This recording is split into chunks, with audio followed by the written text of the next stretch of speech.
Hello, Rich, hello. Hi. so good to see you. Good to see you as well. Thank you so much for taking the time to be here. For sure. Excited. Really, really appreciate it. Happy Juneteenth. Yeah. So, man, how has everything been for you? Uh, I don't fully know how to answer that. I I think. didn't get that. Oh, sorry. Can you try again? Sorry about that. 1 second. Okay, great. Perfect. All right, here we go.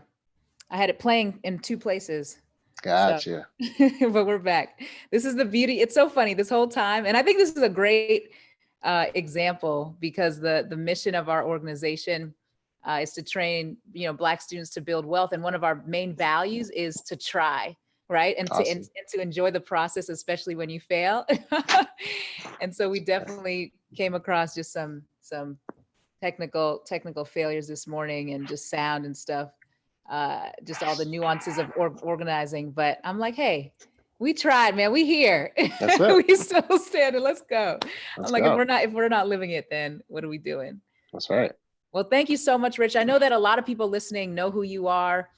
You've worn so many hats over the last few years, but I'd love for you to just, quickly introduce yourself to the Student Dream community. Many of them are, in college, in high school, recent graduates, their parents. So they want to know, who's this man I'm listening to? Yeah, so my name is Rich Bellman, and I'm a native Brooklynite, proud to be a native Brooklynite and of West Indian descent. My mom is Grenadian, my dad's from St. Vincent, so shout out to all my fellow Caribbeans out there. Yeah, and so my background, actually, I started my career in information technology. I was big into tech. I worked for the New York City School Board of Education, and I was helping teachers to integrate technology in the classroom. And I quickly realized that my progress in that area was more so due to how well I was interacting with my coworkers, not so much being this genius tech guru that I thought I was. So I actually ended up leaving that. I got ordained as a minister, became a pastor at a church, and I realized even in that job, I was really thriving in the area of just connecting to hearts, connecting to broken people. And so last year, I decided to launch out and get certified and licensed in counseling and as a mental health first responder, because the big thing I saw was I didn't see a lot of people that looked like in spaces that were providing care, and it being in a community that I felt like, man, we're so hurting, we're so broken, we need so much rehabilitation, especially emotionally, that I wanted to be a part of that process. I want to be the me for someone else that I didn't have. So that's really how I started Reliant Counseling, just offering mental health services to anyone that I came across, or marital counseling, things like that. And so I've been doing that professionally for 6 years, in private practice for about the last year now. So that's what I've been up to. Entrepreneur right there. That's right. That's what it is. And so, this moment that we're having now, because I like to say we're going to have little moments throughout these next few hours with the event. Yeah. And so this moment is, I thought, at least what I have been processing personally, and what I've seen so many others processing, is just this concept of rage and healing. And for me, what's really been encouraging for me is just to know that, man, I have permission to be angry and to be enraged and incensed at what's going on. And when you look at the Black community, right, it's not just health. It's not just COVID that's been affecting us, but I wish it was. Right? So disproportionately affected by COVID-19, disproportionately affected economically through this recession, disproportionately affected through these lynchings that have been going on for centuries, and we've just seen them in the limelight. And so my question for you is, with all of this loss, even some of the students listening, where, man, I lost the prom that I wanted to go to, or I lost that graduation that I wanted to walk down the stage at, or I lost maybe being able to go to college in the fall, or I lost that summer internship. And I think about, even as an adult, it's hard to fully process my emotions. And I'm sure as students, it's like, man, who's ever really talked to me about processing my emotions fully? They're still fully developing. So my first question is just, how do you process the rage, grief, and despair that's associated with 3+ pandemics that Blacks in America are facing today? Whew, Simple yeah. question. Yeah. It is a tough one. We are under fire from all sides. You know, I'm reminded of a quote from James Baldwin. He says, to be a Negro in this country and to be relatively conscious is to be in a state of rage almost all the time. And I think that quote resonates with me most so in this time. There isn't something that hits the country that doesn't hit us many times the hardest.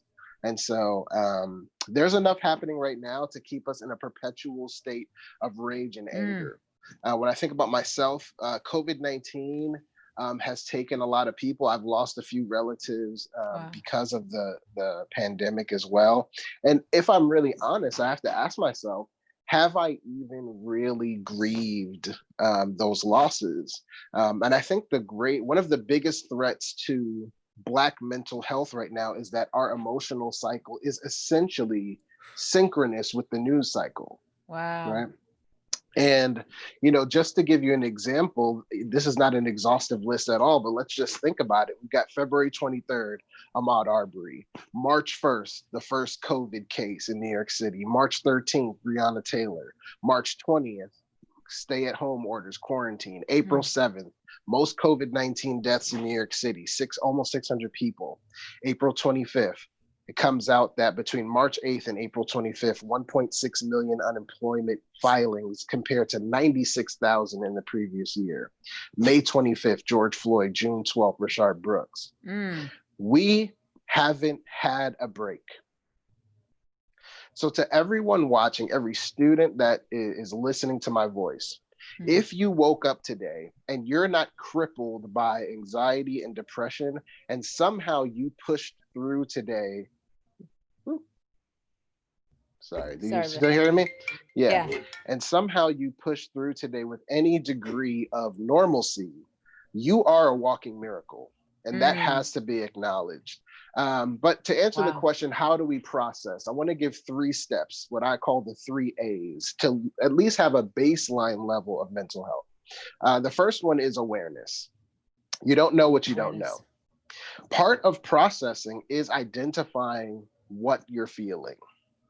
Journaling, having conversations with safe, trusted friends, meditation, things like that are all ways that you can identify what exactly are the pain points.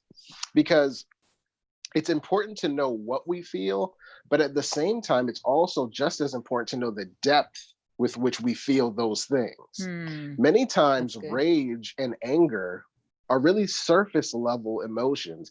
And through greater exploring of what's happening inside of us, we realize rage and anger many times are symptoms of fear and sadness, right? And these are a little bit deeper and a little harder for us to get to, because sometimes we're just in a perpetual rage state. We don't even know what it's connected to.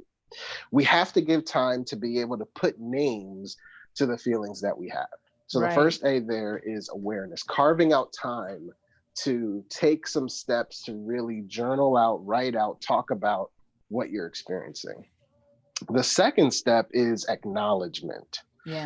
Now, many times acknowledgement is the second step, but it's actually the reason why we don't do the first step, because we know once we start digging, we're going to see stuff we don't like. And it's very hard for us to enter into a space of exploring how we feel, because it puts us face to face with emotions we're not comfortable sitting with.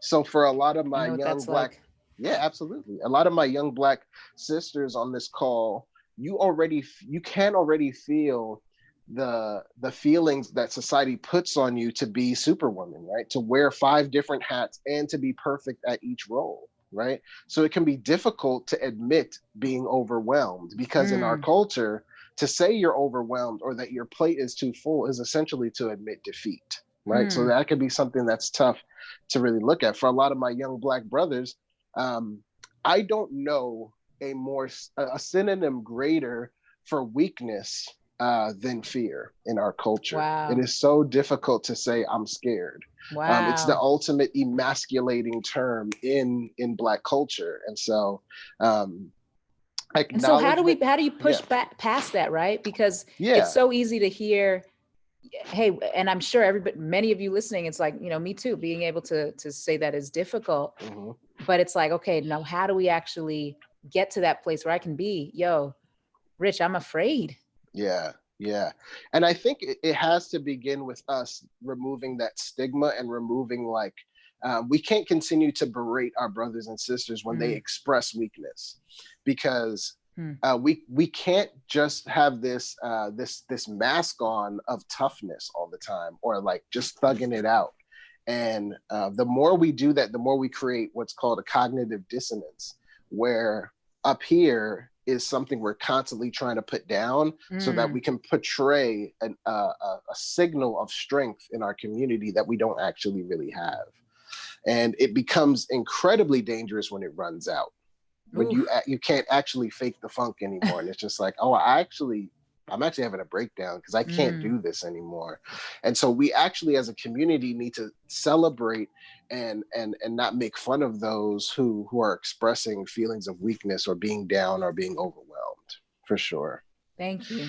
Yeah, that's a absolutely. lot. Take that in, y'all. Yeah, take notes. Just take a moment to, can we just breathe in real quick? Yeah, still, breathe it out.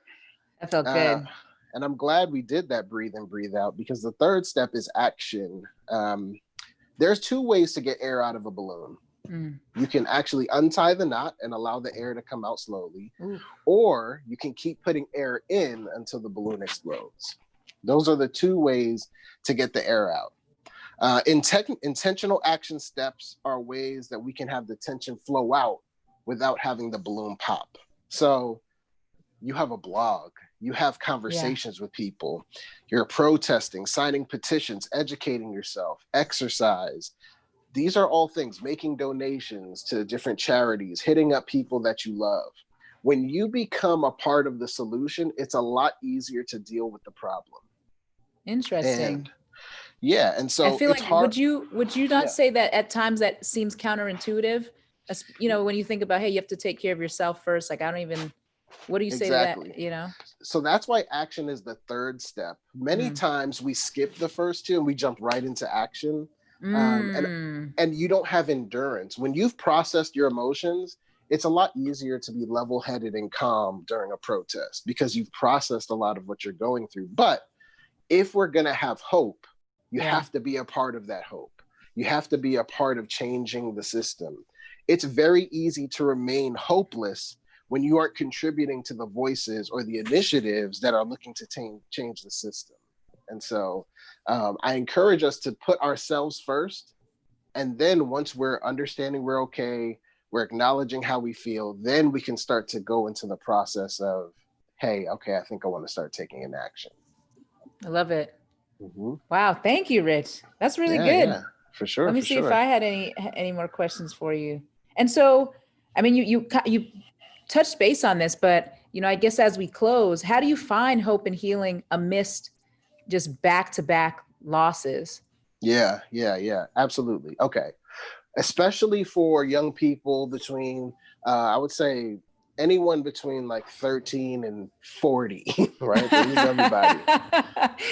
I'm going to give you all a hack. The best practical step you can take is 12 to 24 hours of a digital solitude. That is like a shower or bath for your soul right now. It's a challenge. It's a big challenge. And so a lot of times we tell ourselves that the most important thing we need to be is informed. But actually, there must be a balance between information and relaxation. Your mind was never made to be able to see people who look like you die over and over and over and over. You were never designed to be able to handle explaining racism to people who don't get it over and over and over and over and over.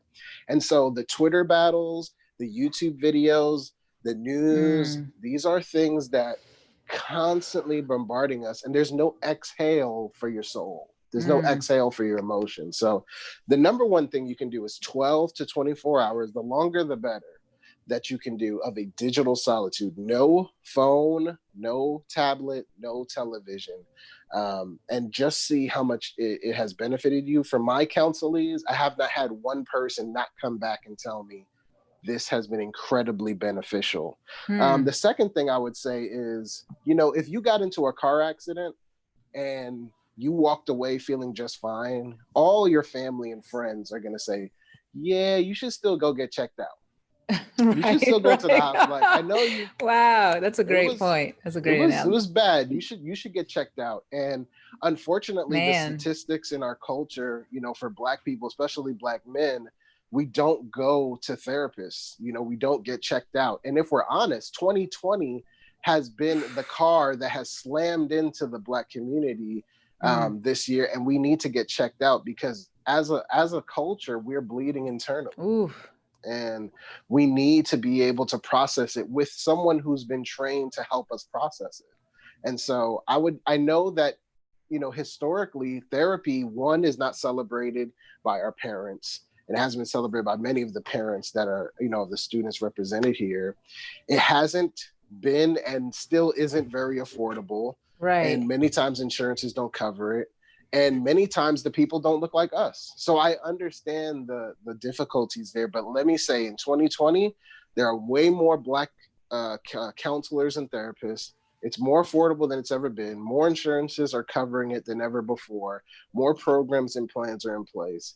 I highly advise that, you go and just have a conversation, go and have a talk, because it's not enough to just pray. It's not enough to just have conversations. Sometimes we really have to work it out with a professional. So I would say practical step, digital solitude. Advanced step, especially if you're starting to have some symptoms, you're having some insomnia, I can't sleep, having anxiety attacks, things like that. Please, please, please, I implore you to go get checked out, go see somebody, and let's break the stigma on all that right break now. The stigma.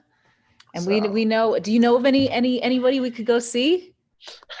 Well, I have to throw my hat in the Yes, that's where we're putting in the plug, y'all. Yeah. So you can come see me at rich@reliantcounseling.com.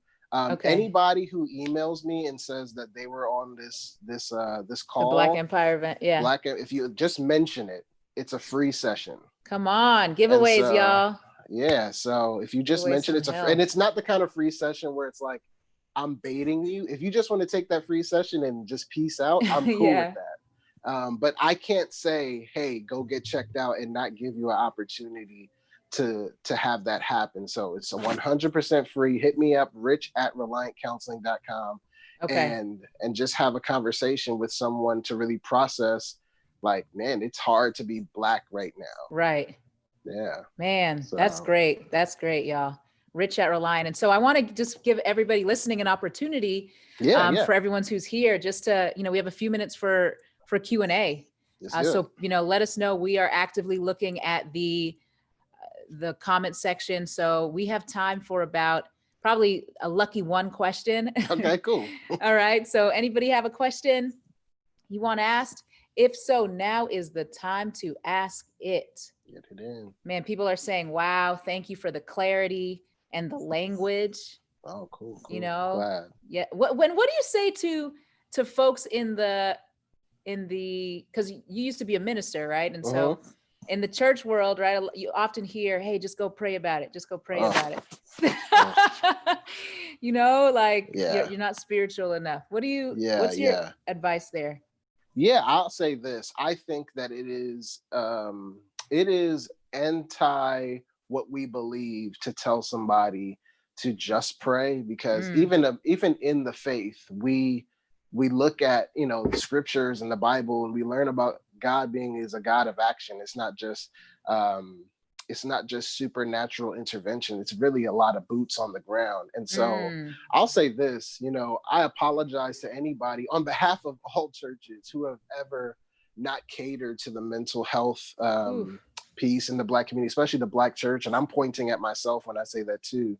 You know, I think we've done a poor job of being action. I think now we're doing a lot better. Now we're out here. Now we're protesting. Now we're having sermons about mental health and things like that. But historically, we haven't. Yeah. And I just want to say the most godly thing you can do is to put yourself in the game, put yourself in the place to be charitable, put yourself in a place to be loving to somebody else. These resources of therapists and pastors and things like that should be should be serviceable. You know, these things, these people should be in a place to be able to help you. And I'm even when I offer my services, I consider that to be my way of taking action and not just saying pray. We're going to pray and we're going to do work. Come on. And so we're going to get involved. Jesus I want therapy. you to feel that. Yeah. Right. I want you to feel a Breathing. tangible love, not just some kind of theological belief about love. Yeah. Yeah. Well, thank you so much, Rich. I appreciate you being here. And Absolutely. you're going to, on behalf of Student Dream, we have a very special gift for you. We have our newly customized Juneteenth t-shirts that were handcrafted by the creative director, Scott King of Envy of New York. Appreciate we that. got mad pride, man. Come It on has a lot now. of stuff on the back. We'll model it a little later, but it just says to continue to support our Black kings and queens and to watch out for Karens too. Oh God, please. Keep your phones on you. Right, keep your phones on. So Rich, we're gonna a member of our team is gonna reach out to get your shirt size. That's just our small way of saying thank you for sure. You know, just really blessing the community as we want to think about wealth as so much more than money, you know, and really starting with our holistic selves. So thank you, Rich. Good. Awesome. Thank you all for listening. And absolutely. I'll be in touch. All right. Yeah. Y'all. See you next time. Appreciate you. Peace. Yeah. All right, guys. So that was Rich, man. How was it? I hope you got as much out of it as I did. Really just thinking about, like, we have been through a car crash, right? And then car crash after car crash, and there's internal bleeding that we as a people have to process before we can even think about financial wealth, right? Because wealth is so much more than money. That's one thing that we emphasize here at Student Dream, that wealth is so much more than money. We want people to keep more money than they spend with integrity, with joy, with generosity, and really with their holistic health, mentally, emotionally, physically. So process that for a minute. I want to hear from you all. What stood out to you in that session, right? What is one way that you are going to build your wealth when it comes to your health, when it comes to your emotional health? Is it time for you to go to therapy? Is it time for you to start journaling? Is it time for you to start talking to some friends more often and acknowledging, yo, I am furious. Yeah. Like, what is it for you? I want you to know, because again, this isn't just our opportunity to just learn a lot today, but we want to see transformation happen, y'all. Okay. So let me know in the comments section what you're going to apply. All right. And right now we're going to get set up for our next panel. Okay. Our next panel is going to start in a few minutes. It's a dope panel, y'all. You want to listen to this. It's a dope panel. The next panel, guess what it's called? Who can guess what it's called? It's okay. You don't know it. You don't got the agenda. I got the agenda. So the next panel, y'all, is all about Black power. It's about building Black power, y'all. And so how are we going to build Black power? We're about to bring to the stage a bunch of investors, innovators to talk about building Black power. And so as they begin to get settled, I want to welcome to the stage Mr. Rob Laray, who's going to perform a musical selection for us. All right, just to kind of get us in the right mood, right atmosphere. So welcome to the stage, y'all, Mr. Rob Laray. Give him a shout, y'all. Give him some claps in the comment section. Give him some claps in the comment section, y'all, as he comes to. You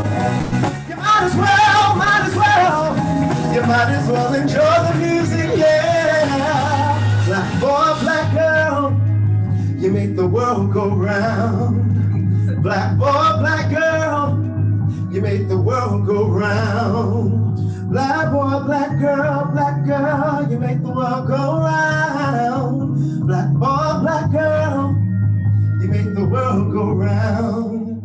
Yeah!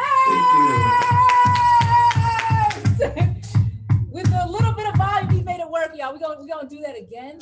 We got more songs coming from Rob. And so this is the beauty of just trying, y'all. We're gonna get this right.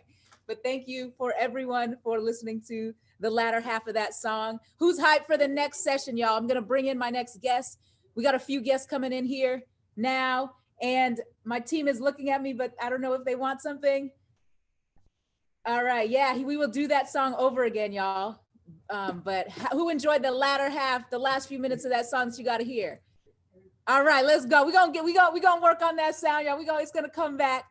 But as of now, I want to welcome to the stage Mr. Frank Robinson. I'm gonna add him in here. And then Dave, if you can join as well. Mr. Frank Robinson is here. Thank you, Frank, for joining. And then we should have a few others joining as well. Thank you for being here today, Frank. Really appreciate it. Of course. Yeah, we have a good amount of people watching. And so just want to give time for our other panelists to join. We're waiting on just Dave Abror, and then we're going to wait on Denisha as well. I have Chanel looking to join the call as well. Let's go. Dave is coming here. So you guys, this is the question. This is the moment you've been waiting for many of you who's ever want to be an investor, an entrepreneur, or wanted to just learn how folks are able to build their Black power and build wealth through entrepreneurship and investing, right? This is a great opportunity for you to hear from people who've been doing it for years. All right. So we also have coming to the stage, Whitney is coming through, and and a few other people. But as we get started, Frank, I think this is a great opportunity for both you and Dave, just to, briefly introduce yourself. The folks know a little bit about your backgrounds in investing, but if you can tell us who you are, hear from people who've been doing it for years. All right. So we also have coming to the stage. A little bit of feedback, huh?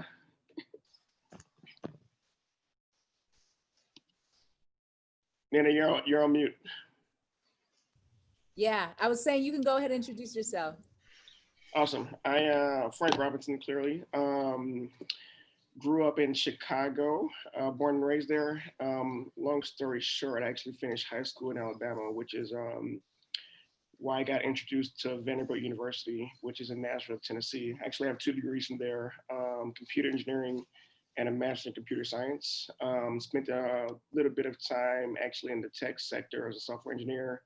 Ended up going to Wharton to get my MBA, graduated in 2010, and I've been in finance and investing ever since. First at Credit Suisse as an equity analyst, subsequently at Goldman Sachs. I made the switch to institutional investing at the Museum of Modern Art in 2016, and I currently work at an endowment helping manage a little over $5 billion in assets.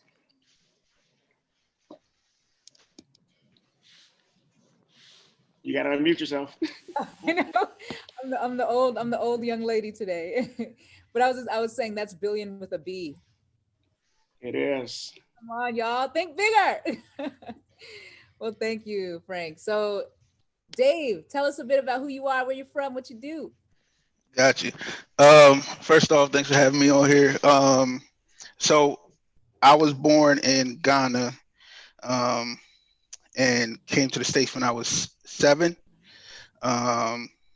Then grew up in York, Pennsylvania, about 2 hours outside of Philly. Went to Temple University. I played football there and sort of worked my way into my investment analyst role right now. So I started at Vanguard in Philly I was there for 2 years, like in back office operations, and then got a job in New York with my company now in product control, so more like financial reporting for the investments. And then about 2 years ago, got a position in the front office as an investment analyst with within our rotational program. Yeah, so. Dope. Thanks, Dave. And then Whitney, you too cool, Whitney, with the tie-dye. Tell us a little bit about Whitney, who you are, where you're from, what you do. Hey, everyone. AQ is in the house, y'all. Yes, Howard and Trinidad, Caribbean, everyone, Black people, hi. Hey, I'm Whitney. I'm from Trinidad and Tobago.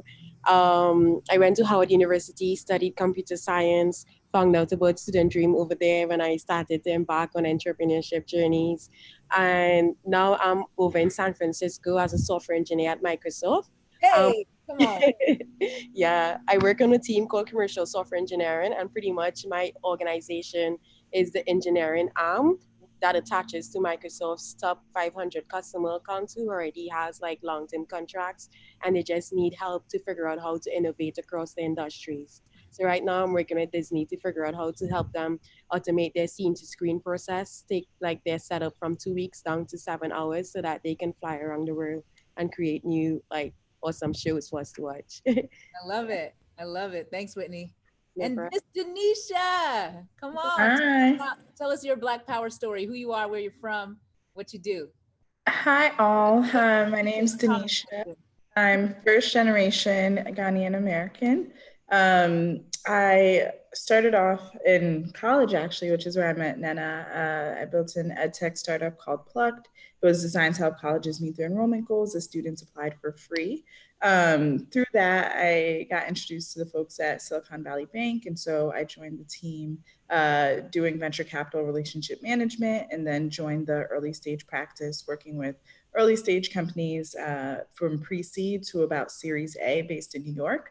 I recently left Silicon Valley Bank and joined Grasshopper Bank, which is a digital first venture bank focused on democratizing business banking and access to business banking to founders and their investors. So I spend my time working with founders and also working with investors to make sure we have more diverse emerging managers. Beautiful. And what I love about this panel, y'all, is that, I mean, we're in just this craziness of what we're going through right now. You see so many companies saying, hey, how can we diversify? How can we diversify? And I'm sure for all of our experiences, we've been having this conversation for 30, I mean, I'm sure, Frank, Whitney, for decades, we've been having this conversation. We're young, professionals. But this conversation has been going on for a long time. And I just love that you all are examples of how to diversify, right? Just go to Howard or go to York or go to the Black Student Union at Vanderbilt, because we're here. So I think that's just first important to acknowledge, like Black power does exist in these spaces. But now the question is, how do we build that? How do we scale that? So, one of my role models from afar, he's since passed away, but it was Reginald Lewis, right? He was just extremely profitable and impactful and successful in the business world.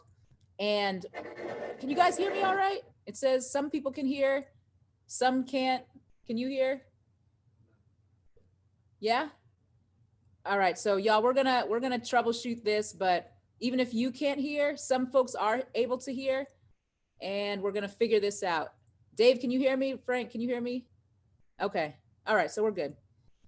So one of the things that he wrote a book that said, why should white guys have all the fun? And I want to just highlight just some of the ways that you all are actually playing this game of building Black power. So my question first for Denisha, I first met you when you were in school and you were starting your first company, and now you're a seasoned leader in startup financing. You talk about the PPP program, like you were handling that for a bunch of different people. And so you've seen hundreds of early stage tech companies. What are like the top 2 most innovative companies you've worked with? And let me start there. What are some of the top 2 most innovative companies that you've worked with? Yeah, that's a great question. And I guess thinking out loud here, sometimes it hasn't necessarily even been the idea is like super innovative per se, but more their go-to-market and how they're thinking about it. So one company I got the opportunity to learn more about and just kind of see how they moved per se was Peloton when I was at SVB. And this was about 3 or 4 years ago, but John Foley, the founder, just had such a forward vision in terms of what they were doing, how they were going to get there, and why it was going to work. Even at a time when people still really felt like the concept was novel. And then another company I'm a huge fan of is Shamari Robinson at Tastemakers Africa.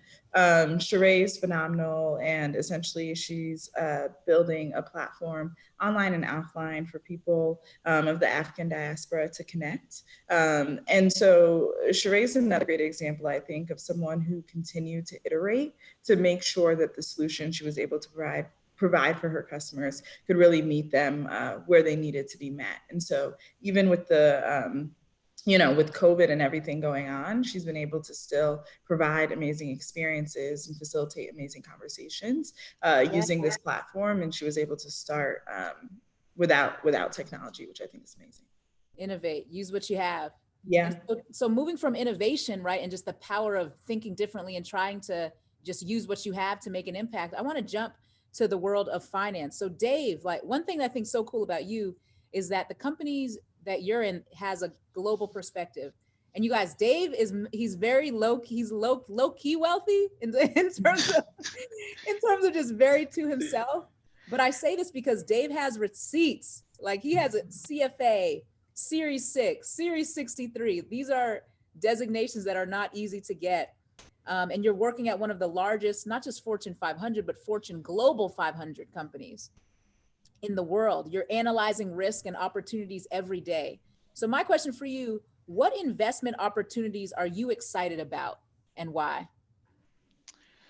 So for me, I think on the whole theme of building Black wealth, I think for me it's Africa, like the investing in Africa. I think that's the next frontier. If you think about just returns, markets and returns and investing, I think like the Western world, US and Europe, the returns are, you have like all the huge returns. Those have already passed. That time has already passed, and then it's moved to Asia with China, and then some of the other smaller Asian countries. They had like pretty great returns, but that's starting to mature a bit. You're starting to get a lot of investors go there, so it's starting to get crowded out. So like the last frontier left is Africa, and they've been talking about Africa for however many years, right? Like it's moved from, like it's only aid, and then now it's like, it's potentially, a place to invest. And now you can point to countless stories of businesses starting in Africa and like actually investing in Africa. And so for me, it's the last frontier to get like those, like 30, 40, 50% returns on your investment, right? That simply aren't available in the developed world and even Asia now at this point. So for me, that's I think that's the infrastructure still needs to be built up, but I would say like within the next 10 years, it's the opportunity to go before it gets too crowded, right? Before those returns drop down to like 20, 15%, right? And so yeah, for me, that's what excites me, and that's what I'm looking to get involved in also personally. Awesome. Thanks for that, man. No, I think, again, it's risk and reward. So many people shy away from Africa because of some of the poor, and it's not everywhere. Some places, right, there's poor infrastructure and governance. But when you look at places like Ghana or Seychelles, Kenya, right? It's not, I'm not even going to mention South Africa, right? Because South Africa is just Holland on the continent. There's huge swaths of opportunities for those who are willing to wait a bit and to be a patient, active investor. And so switching gears back to innovation, I mean, I want to talk to Miss Microsoft real quick, Whitney. She's too cool with the shades and the tie-dye. That's Silicon Valley through and through. That's so bad. Right. So it's funny because we're all on the East Coast, right? We got our hats on, we're kind of just wearing black and then enjoying. So Whitney, what have you learned about innovation from Microsoft and Silicon Valley? Yeah, that's a really good question. I have touched innovation from a founder perspective, from an angel investor perspective, and now as an engineer. And one thing I'm seeing is there's very minimal 0 to 1 innovation happening again. And a good example of that is like Facebook, or what's another one? Maybe anything that enable us, maybe Google Maps, right? So that's a 0 to 1 innovation. Now what we're seeing is transformation. In a sense, we have a lot of non-technical industries like automotive, energy, financial services, government, healthcare, manufacturing, media and communication, retail, and like all of these other industries that never was tech first, but needs to become tech aligned or tech enabled now. So I'm seeing a lot of innovation happening across like how do we enable these industry players to take their industry further. So for instance, a good example is Netflix. Netflix took the entire cable game and brought it streaming where you can do it on demand. So for me, innovation, what I've seen and learned from Microsoft is one, figuring out how I can develop my best skill sets to contribute to this transformational game. And then two, looking at the industries and that I like or I think is impactful, especially for our community and across the developing world. Like what David said, Africa is the best place to invest in right now. They have the lowest terms of like technology and innovation across all industries that matter, right? Microsoft's Even in like Microsoft's been in Nigeria for quite some time. I know that. yeah, and if you look at Jack Dorsey and like these big tech companies, what you're seeing now is a trend of everyone racing to Africa. But it's like who should get there first? And once again, do we want to like do the whole modernized colonization all over again, or do we want to be on the ground shaping innovation? So I guess to answer that question, I would say invest in our skill sets, figure out how we play a game in transforming these industries and these countries for the future, and figure out how to get there, get into it however you can, even if it's just jumping into 30-minute advisory calls, because I Yeah. realize I can provide a lot of value just by taking a phone call to a founder who's in the Caribbean or in Africa. And just that exchange of knowledge from the beginning will propel them to be ready for the digital transformation to come. And it's coming, this It's here. pandemic It's here. accelerated it. It's here. And It's here. yeah. I heard I was on a call with some entrepreneurs in Nigeria, and I mean the guy was so honest in a very respectful way, but he was very honest. He was just like innovate or die, you know. Yeah. And we can't tiptoe over the fact that we have accelerated 10 years worth of acceleration in the last 2-3 months. We've Yeah. already saw people dwindling from McDonald's and from the movie theaters, things being automated, and that's happening more and more. And one thing that just constantly breaks my heart is seeing Black people get left behind.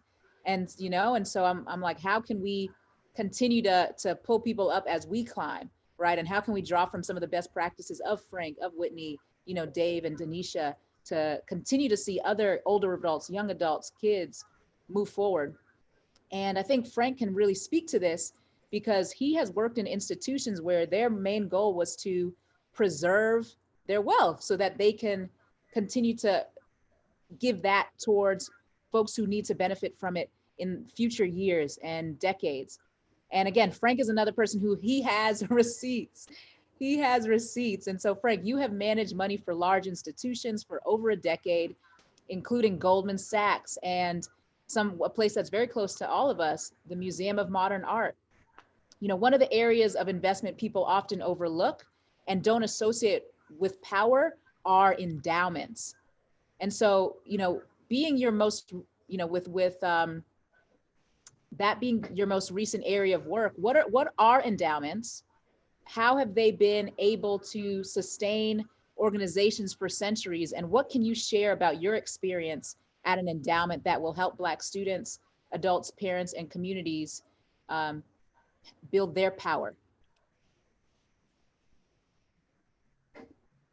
Yeah, no. I think there was a lot I wanted to say when everybody else was speaking too, but one of the things you said up front that I don't want to gloss over was that, you know, you talked about going to HBCUs and like the Black Student Alliance at Vanderbilt where I went, and like those different kind of organizations and groups that people can be a part of. And I don't want to underestimate like how helpful they've been to me to help me get to where I've been, and how you have to surround yourself with people that can help you, you know, build power, right?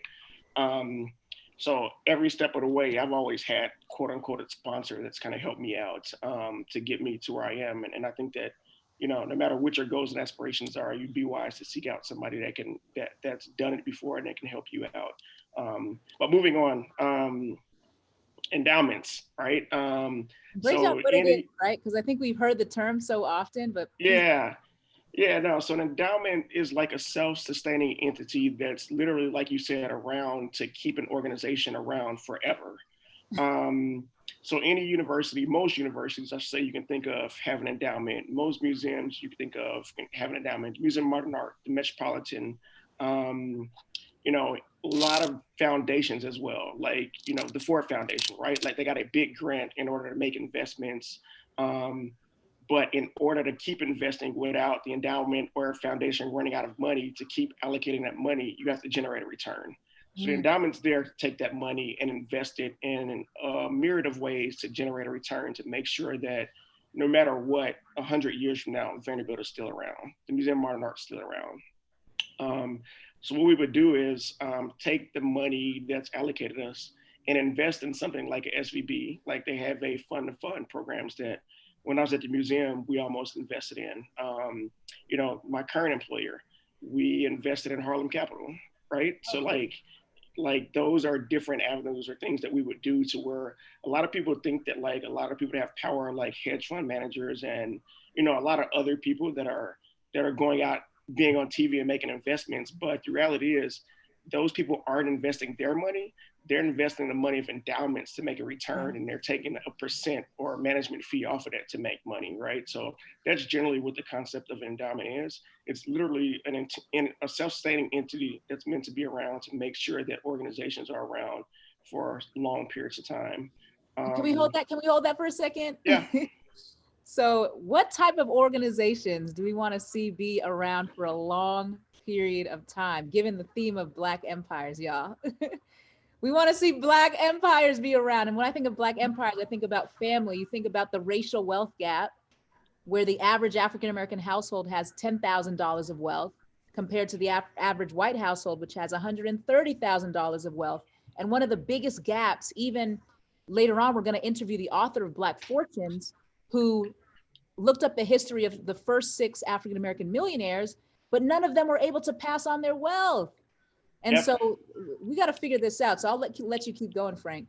No, I mean, that's exactly where I was going. Like, honestly, generational wealth is built through investing. And like, it doesn't have to be in stocks and bonds. You can be an investor in real estate. Like, you can buy a nice piece of property you can pass down to your kids. Like, it can be a myriad of different things that you're investing in. But I'd say that I think that a lot of people, and investing doesn't have to be like, you know, the main thing you do, but I think you do have to be educated around investing and why it's important. And if you're not going to do it, be surrounded by people or know people that can help you do it successfully. Like, I had a friend this morning call me. He has a PhD. He has degrees from any school you can think of. And he called me to ask me a question about like how he's going to invest money for a scholarship. So like that, like just knowing people that have, you know, or having people that around you that can talk to you about these things are important. But I would say that the most important thing, like really think about investing in a way I've thought about it ever since I was an analyst or associate at Goldman Sachs was, I'm literally learning a skill that helps me myself be a self-sustaining entity. If I don't have a job, if I can't do anything else, I can generate money by being able to invest what I do have to keep myself and my family sustained, right? So like, if nothing else, even if you're not thinking about building generational wealth through investing, you can build yourself up and have the self-confidence and know that like if you have to make a tough decision, like maybe you don't like this job, maybe you don't agree with where organization is going, you need to do something different. Like you need that gap, like that 3-6 month gap. Like I have something that will help me get through that period. So like it's a way to generate wealth, but it's also a safety net, so to say. That's called the Exodus insurance or the Exodus fund. Exactly. That's great. And so, man, this is for really everyone. Just as we close, you know, what is one step, right, that every Black student listening, even every young Black adult, every, you know, parent listening, what's one step just from your own personal experience or perspective that you would encourage them to take in their journey of building Black power, either through innovation or investing? And I don't mind starting since I think I'm already on mute. I think I hit on it earlier, like, you know, being able to build power, you generally surround yourself with, I don't want to say powerful people, but people that can help you become powerful. I would say that like the one thing, and it might seem small, but like I never got anything I didn't ask for. Wow. And I've asked for plenty of things. I've been told no, like my mother told me no every day, right? Like I've never been scared of being told no. So like the first step is being able to ask for what you need, whether it's help, whether it's a job or whatever, and not being shy. Like I literally got into finance during the financial crisis in 2008 because I was at a career fair and this guy had a title that made nobody else want to talk to him, and I wouldn't talk to him for 2 hours. And I go on my final round interview, and who's sitting in the chair? The guy that nobody wants to talk to, right? So like literally, I've never gotten anything that I didn't ask for. So I think that my thing is the first step is like just being willing to take that step to approach someone to ask for something, whether it's help or whatever it is. You just got to take that first step to do it and not be shy about it.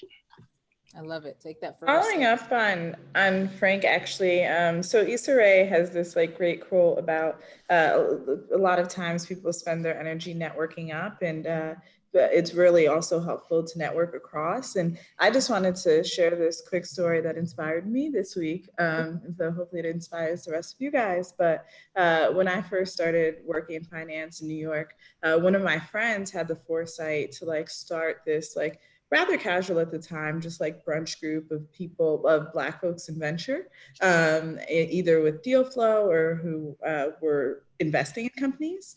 And so fast forward now, 18 months later, 3 of the folks in that brunch group are starting funds or are emerging managers. And someone in that group was able to get them all 100K commitments into their fund this week.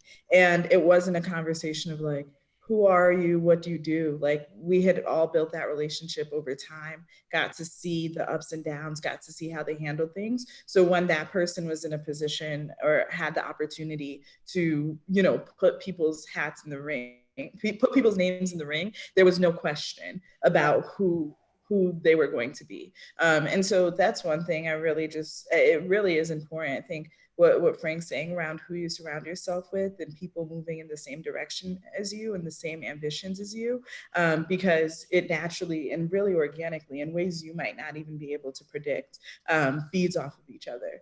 And then the last thing I'd say really is reading. I'm a huge reader. I love reading. It's my favorite activity. And I think that so many times that you can learn so much. Like people always say like, oh, if I could just talk to X individual, I'm sure there's a book about them in which you can learn way more than that coffee or conversation. And I think a lot of about the like way in which you meet people. And I think in some ways, while it might not be doable at that moment, like striving to meet folks almost as like their peer or approaching the relationship from a kind of a different angle. And so I think reading can answer a lot of questions. And of course, there's going to be questions and things that you're going to need to talk to people and get that feedback. But there's a lot of great, if even to say this isn't the path I'm going to take, or this is the thing I'm not going to do, you can explore so many different paths and people's learnings without having to go through it yourself. Yeah, I think there's a statistic of, you know, most authors spend at least 2 years of research before they write their book. So you're literally learning 2 years and two years worth of knowledge in 2 weeks, 3 weeks a month. So that's dope. What about you, Whitney? Yeah, I will say try to figure out ways to pop your bubble. Like literally try as much things as possible while still staying in tune to like what exactly you're liking and what you're doing effortlessly without like it's not taxing. And why you do this is because you want to figure out and move in a bunch of different spaces, a bunch of different skill sets, and figure out what is your affinity, but also get the high level generalist skills that can get you in any conversation. And when you do this, also actually read and stay on top of the news that are happening across startups and these different trends like marketplaces. And when you see, you'll eventually get to understanding of different patterns and like what is emerging and what's happening. And then because you have all this army of skill sets beneath you, at least you know what you like, you don't like, you're aware of these new things, because each time you're popping your bubble, you can actually figure out how do you fit into this new world that's coming and this new pattern that's happening. So that's what I do best. I just try and dive into like unknown spaces. You guys, the reason you don't want to listen to anybody's advice, but I'm just saying, they done build the Black power. So just I was just say follow the money, you know. So Legit. yeah, Follow the money and knowledge. yeah. Yeah. Thanks, buddy. And Dave, end us off with a bang. Shoot, I don't have to say anything. I think everybody covered it, but I'll just really stress both what Frank and Denisha said. I think both the sponsor, that's something that I'm learning is extremely important, especially in corporate America. And then also networking across, that's how I got my job. Like, you know, what they say, like, you never know who you're talking to, right? Like, so don't think just because somebody is even below you, right? People jump all the time. Like, it happens all the time. People jump all the time. So like, always keep that in mind. Like, you know what, this is somebody that can, you know, help me out in the future. So keep that in mind. And then to Whitney's point also, I think a big thing is purpose. Like figuring out your purpose, what you want to accomplish really in life, right? And then that will pull you and guide you, right? And then I think the final thing from me is like just exposure. So It's true. I grew up in York. Like, I was just talking to my buddy, right? Maybe a month back, and he was talking about how like he appreciates talking to me and a couple of you know, his buddies, because we like expand his horizons. Like, he's telling me how, like, when people would ask him back in like high school and stuff like that, like, how much money does he need to be good? He was saying like 50,000 a year, 60,000 a year. I had the same mindset, right? But the thing is, so I was fortunate to be friends with some people who like their parents owned companies and stuff, and so like they would talk, and then I would talk to other friends. They'll tell me how much they were making. Like, I didn't even realize that was possible.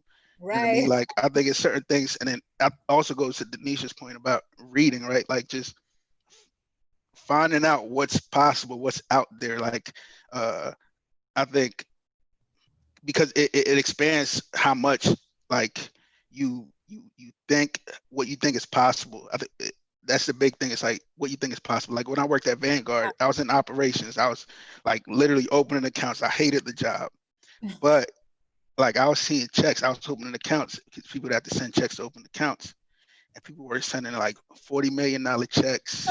Like, I'm like, wait, this is real. Like, you know what I mean? Like, you always heard about it, but you're like, nah, this is real. Like, people really got money like this. Yeah. And so like, I think that's the thing, just the exposure, like realizing what's possible.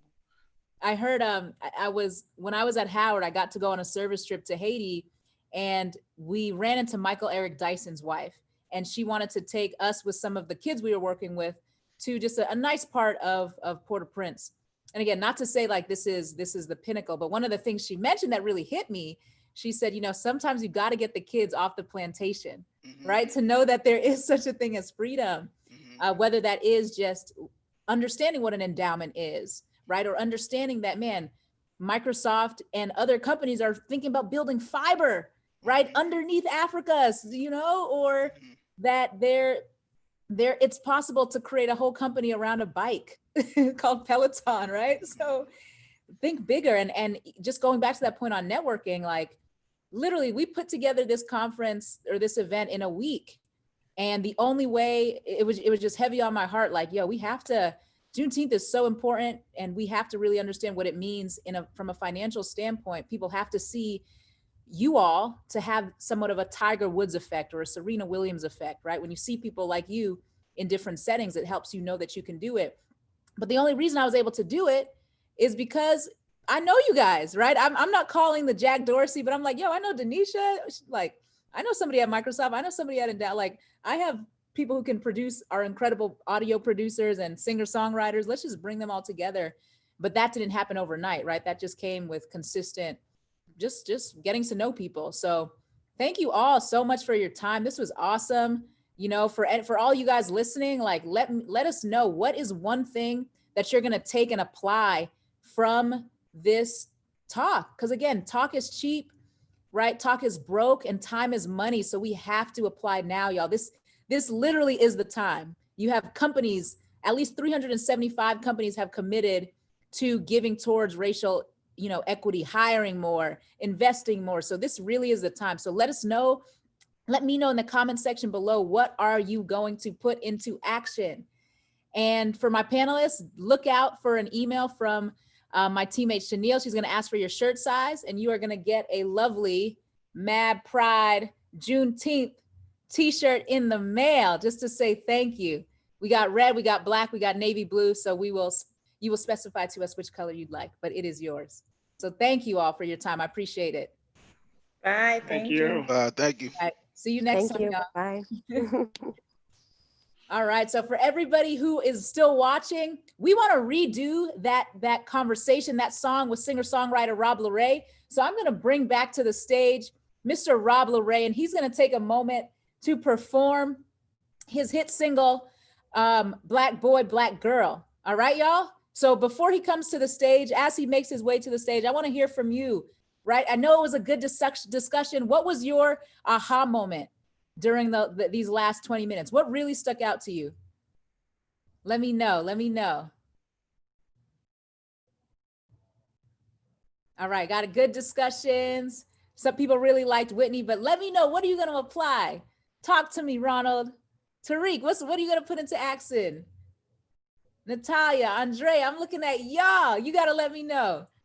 All right. So before Rob comes to the stage, I actually want to welcome a good friend of mine. Her name is Miss Candan Webb. Look at that photo. Yes, Candan. Come on, long hair, don't care. Let's go. Hi, Nina. How are you? I'm doing well. I'm doing well. We are working through the beauty of technical difficulties and just trying, I'm doing well though.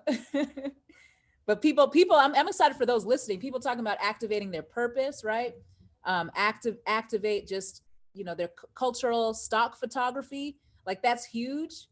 I really think, for you, Ronald, there's only one platform that I know of that really looks at culturally relevant stock footage. So we are waiting for you, Ronald. Thank you.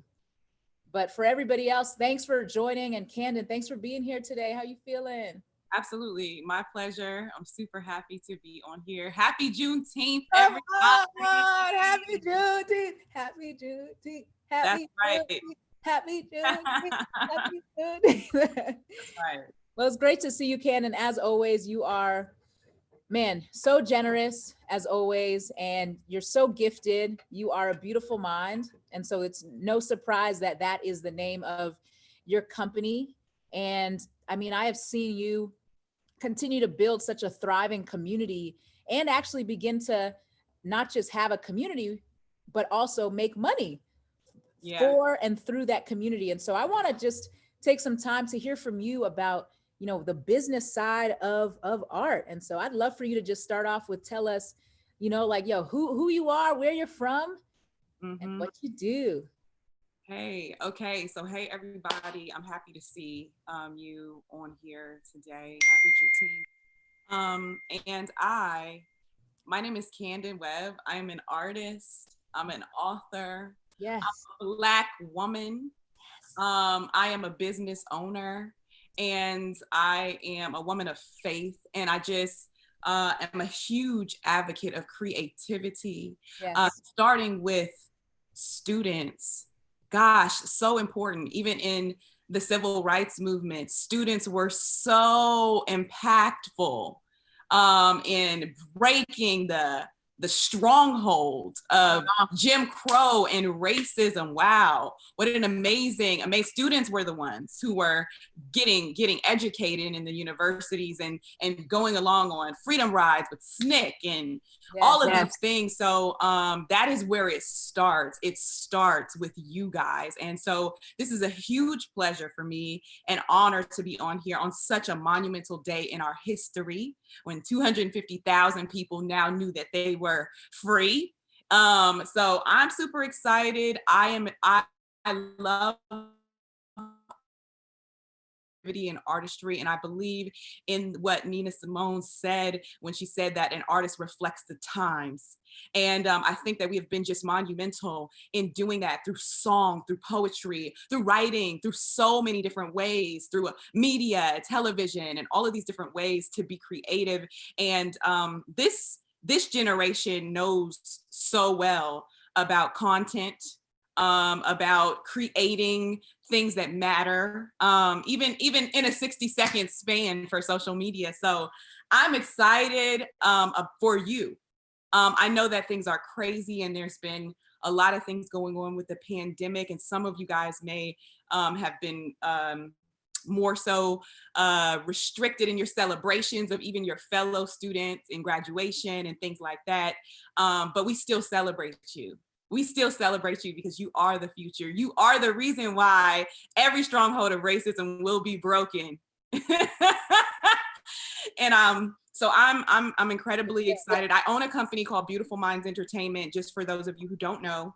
And what we do is we help artists sustain themselves financially. We bring resources and opportunities to them that they wouldn't otherwise know how to be able to get, because when you're an artist, you just want to do your art and you don't know necessarily about the business side, about branding yourself for the business, about really creating prices for your art, for your poetry, for your writing. So many opportunities that you can have. You can do voiceovers, but a lot of people don't know the different opportunities that you can have to build wealth and build up the Black family and build up yourself.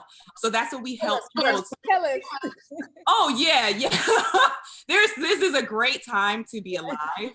And there's so many things that you can do, but unless you have the education, which is why I love Student Dream so much, unless you have the education and the resources to get connected to that information, then it kind of leaves you behind. So we're kind of on the other side of Student Dream, and we connect you with the resources that you need to make that money as an artist and a creative specifically. So Nice. Yeah. I love it, Candan.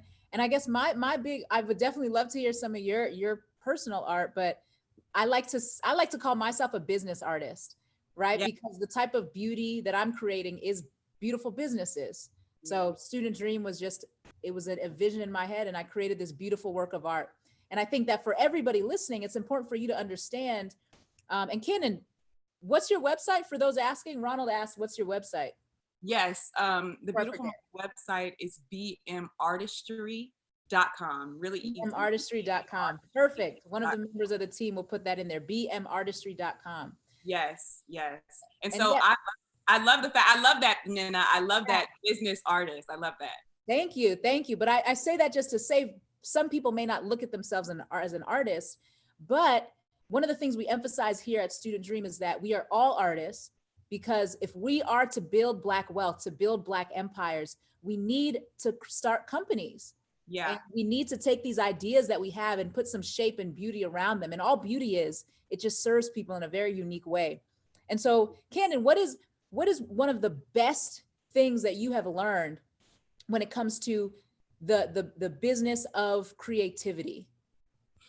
The best thing I've learned is not to sell yourself short by not telling people about you.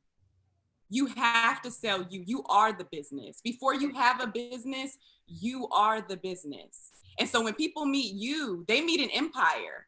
Come on. They meet multi-million dollar ideas when they meet you. Wow. And so when whatever you're doing, whatever it may be that is your gifting, your area of education, your area of expertise, and you're meeting someone, don't be afraid to sell yourself naturally in the conversation. Don't be afraid to tell people what you do. Don't act like because everyone has something that they're selling, that you can't connect with people in a way that's meaningful, but that also helps you to build. Right. So that's the thing that I had to learn, that like, when I am in the face of someone new, what I have inside of me may help them in ways that I have no idea, monumental, life-changing ways, because I do coaching for artists. I write books, so I know how to publish them, self-publish. I have a whole creative business. I event host. There's a ton of things, that God has given me grace to do. And so when I meet people, I'm meeting them in sincerity, but I'm saying to them, like, this is what I do, because who knows what type of gift inside of me they'll actually need, and who knows what type of gift inside of them so it opens up the door for everyone. So do not be fearful. Don't hold back. Oh no. Come on. We don't hold back. We are the business. Okay. You are the business. You are the one. So when they meet you, tell them about what you do quickly. Yes. And in confidence, right? It doesn't have to be sleazy. It's like, this is just what I do. You know? I love that. It's like, yeah, I create art to build people up. And they're like, really? Yes, that's what they're intrigued, And so whatever you do, even if it's not that, if it's storytelling, even if it's not like storytelling, whatever you're offering the world, let people know that, because you are your biggest marketing tool. I love it, Candan. And so I appreciate your time with us today, kind of showing us that it is possible to get paid for your creativity. Yes. And so can we hear a bit of your creativity right quick? Yes, I'm going to do a couple of pieces for you all. The first one is from my book, The Girl with the Pen. And I just want to do this one to highlight the beauty of artistry. And then I'm going to do another one, which is an ode to student dream. Hey, thank you. A girl's mind on paper is a beautiful thing. For when you look at her appearance, things aren't always what they seem, she writes. So that you can read between the lines, she writes. What hides behind her eyes, for those who don't know her at the core, she writes for far more than charity. Oh no, she writes for clarity. She writes therapy, for there is no life without words. Since she knows this, she writes to be heard over sounds that are selfish, to quell blubbering egos. She writes to survive. She writes for rumbling tummies. She writes words to feed the hungry. She writes so the wealthy know that graffiti looks like from their windows, beautiful words. She writes for pain and love, and with her face towards the sky, she writes because bodies are heavy to carry, but dreams are light. She writes about places she's never been to, but believes in. She writes for her friends and her kin and for men. And she writes, what she writes can single-handedly wipe out sin. When her hands go numb, she still continues to write. And when her grammar fails her, she writes. When there is nothing left to say, she still writes. There is nothing left to say, followed by how she wishes there were, because words, when used just so, can light up the universe and heal and lift and give hope to the brokenhearted. This is why she writes for stages. Sometimes it's the only place where people actually listen, on stages where she can be scared and free at the same time. In stages as she grows, it's not like she always even knows what she wants to say, but still she writes because she likes the way it looks, loves how she finds balance in the steady strides of her penmanship. She writes until her feet start to envy her fingers. She writes and writes and writes to understand where she's been, and more importantly, to know where she's going, because a woman's mind on paper is a beautiful thing, but more importantly, she knows that the mind of a writer is a beautiful thing. So that's that piece. Come on, Candan. And that's from The Girl with the Pen? That's from The Girl with the Pen, which is my first poetry book. And it's written from a woman's perspective. There's a lot of poems in there that are odes to the African-American men as well. Yes. Shout out to y'all. This is our day. Thank you, guys. And, I celebrate you, and I celebrate freedom. The next piece I'm going to do, and the last piece I'm going to do, and you guys track with me. I wrote this piece originally when Nina approached me about the Student Dream event that you guys were having last year, which was wonderful. So I got a chance to be honored to partake in that. And then I just kind of chopped and screwed, remixed it a little bit because I wanted it to be directly. Yes, you got to do a body roll sometimes. I just wanted it to be directly. Shout out to the culture. Yvonne RG, come on. For the students. So I wrote this piece for you all, and I hope that it's meaningful. Someone who has been very implemental in my life and all of our lives through the civil rights movement and even beyond is MLK. And I know nowadays people kind of use him as like this symbolic placating character sometimes, but he really wasn't. He really was fully committed to the movement. He really was fully committed to the freedom and the abolishment of racism completely. He wasn't no small time player. So I dedicate this poem to him as well, and I know that's what Student Dream, the foundation that Student Dream is built on. So yeah, I'm gonna do this piece for you guys, and I hope that you love it. We will. Everything's okay, and you can hear me fine? Yeah. I just want eyes to be on you, which is why I took my screen off. Perfect. There are at least 3 definitions of justice: a concern and genuine respect for people, the quality of being fair or reasonable, the administration of the law or authority in maintaining fair treatment by a judge or magistrate of the Supreme Court. There are at least 6 definitions of love: an intense feeling of deep affection, a deep attachment, affectionate greeting conveyed on someone's behalf, a formula for ending an affectionate letter, a great interest in something, name of a person or thing that one loves. But there are at least 20 definitions for the word give: to freely transfer the possession of something, administer as in medicine, to hand over, hyperbolically to express how greatly one wants to have or do something, to commit, co-sign, entrust, consent, cause, bestow, allot, assign, communicate, impart, to utter, produce, carry out, present, perform, and to gift. And there are millions living the legacy of a man who believed so passionately in all of these definitions that equality was just a reasonable service, and that service to humanity was the very foundation by which all of mankind stood. He asked of everyone the same question: how much of you can you give?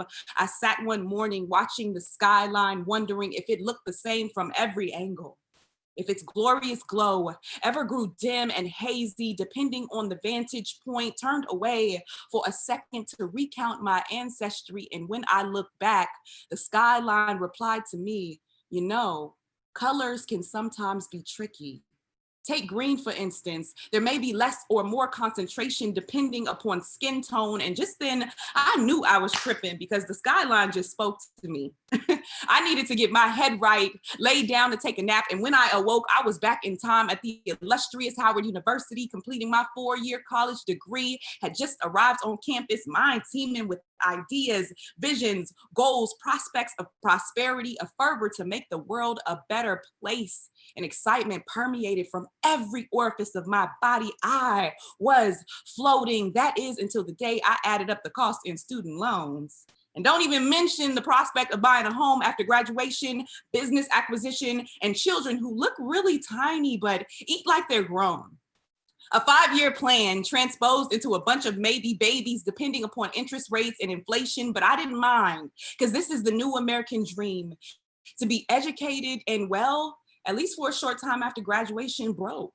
But at least relative to America, we are all broke together: Black, white, Hispanic, Asian, Chinese, Native American, or otherwise. Until, surprise, surprise, I found out that the average Black person in the US makes 16.9% lower income than the average white person. And it was like someone had put a sign up that said, "Welcome to reality." And you know what? For a second, it forced me to stop dreaming. The wage gap is just one issue in this great country, but I have found the bigger issue is that far too many of us have stopped dreaming. And do you know what happens to a dream deferred? Nothing. Because a wealth of knowledge is pale in comparison to 200 years of slavery and 150 more years of marginalized opportunities. And it doesn't matter how woke you are, there is little we can do to reverse history. But I came to tell you today that there is much to be done to impact the future, to harness your beautiful mind's creativity and use that energy to make leaps and bounds scientifically, mathematically, psychologically, but most importantly, with integrity and authenticity. God bless the generation empowered with both self-awareness and empathy. Because if that is X, then Y equals a world of endless possibilities. So I ask you, students, where are you who dream? Where are you with a dream that says that just because you look different than me on the playground doesn't mean I don't play with you, or because our cultures are worlds apart, I can't pray with you. It certainly isn't racial divides put in place so that I hate on you, or color lines that can't be crossed in order to date you. You are the cure to cancer, pancreatic disease, dementia, and a host of other things. You are the brilliant business innovators of the future. But you are also the torch bearers of social responsibility. That is a duty that every individual has to act for the benefit of society at large, AKA kindness, AKA altruism, AKA you are the much needed remedy for racism that is still very alive and well in today's America. It is no longer 1963. It is 2020, where we bond over Jordans and Kyries, over anime and gaming, but you are still the judges who swipe the gavel, beating down upon the head of economic injustice, prison reform, and police brutality. In between your Instagram, Snapchat, and TikTok, you speak a new language of honorable deeds, shoot threes, and hope, nothing but net. Didn't bother to judge a stranger for what he looked like when y'all met. How delightful to know that there are bridges to build that take us so much closer to the beauty of the skyline. But sometimes, y'all, you may look up to find those colors in a haze. Will you still love? Will you love justice? Will you give love? Give more than you take? Will that be the definition of the legacy of your lives, to care enough beyond your own accumulation of status or things? Will you be keeper of your brother, a defender of others? Let no one despise your youth. And if you can do these things, then you have reached far beyond the mountaintop that our dear MLK has seen. I can hear him say to the sway in the trees of freedom and ever-evolving equality, that this is a miraculous gift lifted on the marvelous wingspan of those dripping in the sweet nectar of justice. And if he were here today, he would be proud of you. He'd smile as wide as the last 50 years of progress and say, go ahead, let the students dream. Let them continue to dream until it is done. The girl with the pen, come on. Thank you. Thank you, Candan. You will be, let us know if you want a red, black, or a navy blue Mad Pride Juneteenth shirt, because one is coming for you, okay? I love that. I love that. Of saying thank you, Black Power. I appreciate you. And thank you so much. How can we, the Student Dream community, just love on you and support you and give to you?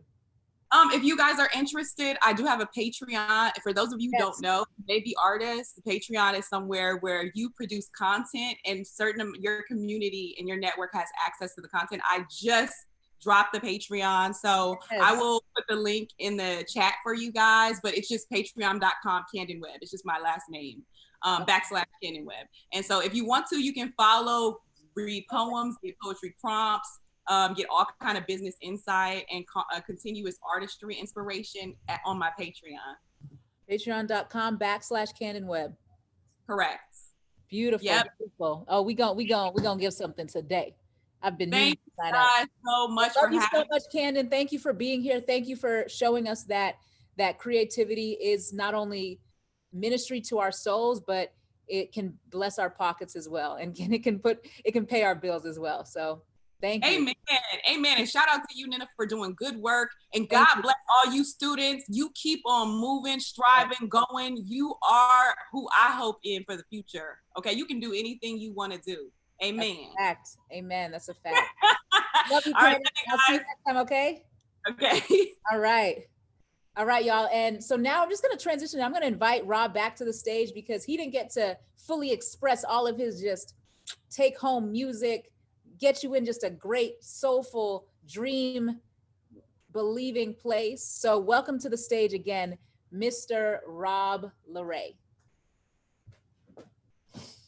What's up, everybody? Shout out to Candan for speaking that truth. So we're gonna try this again. I'm gonna sing this song that I wrote for my unborn son and my unborn daughter, because I need them to know that in a world that may not always acknowledge them, that they are powerful beyond their imagination. And so this is also for you all. Black boy, black girl, you make the world go round. We're gonna try it again. Here we go.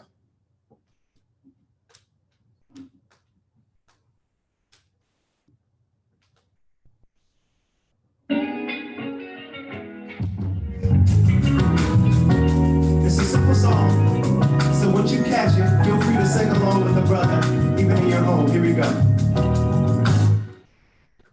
Black boy, black girl, you make the world go round. Black boy, black girl, you make the world go round. Black boy, black girl, you make the world go round. Black boy, black girl, you make the world go round. Hey, black boy, black girl, you make the world go round. Yeah, black boy, black girl, you make the world go round. Black boy, black girl, you make the world go round.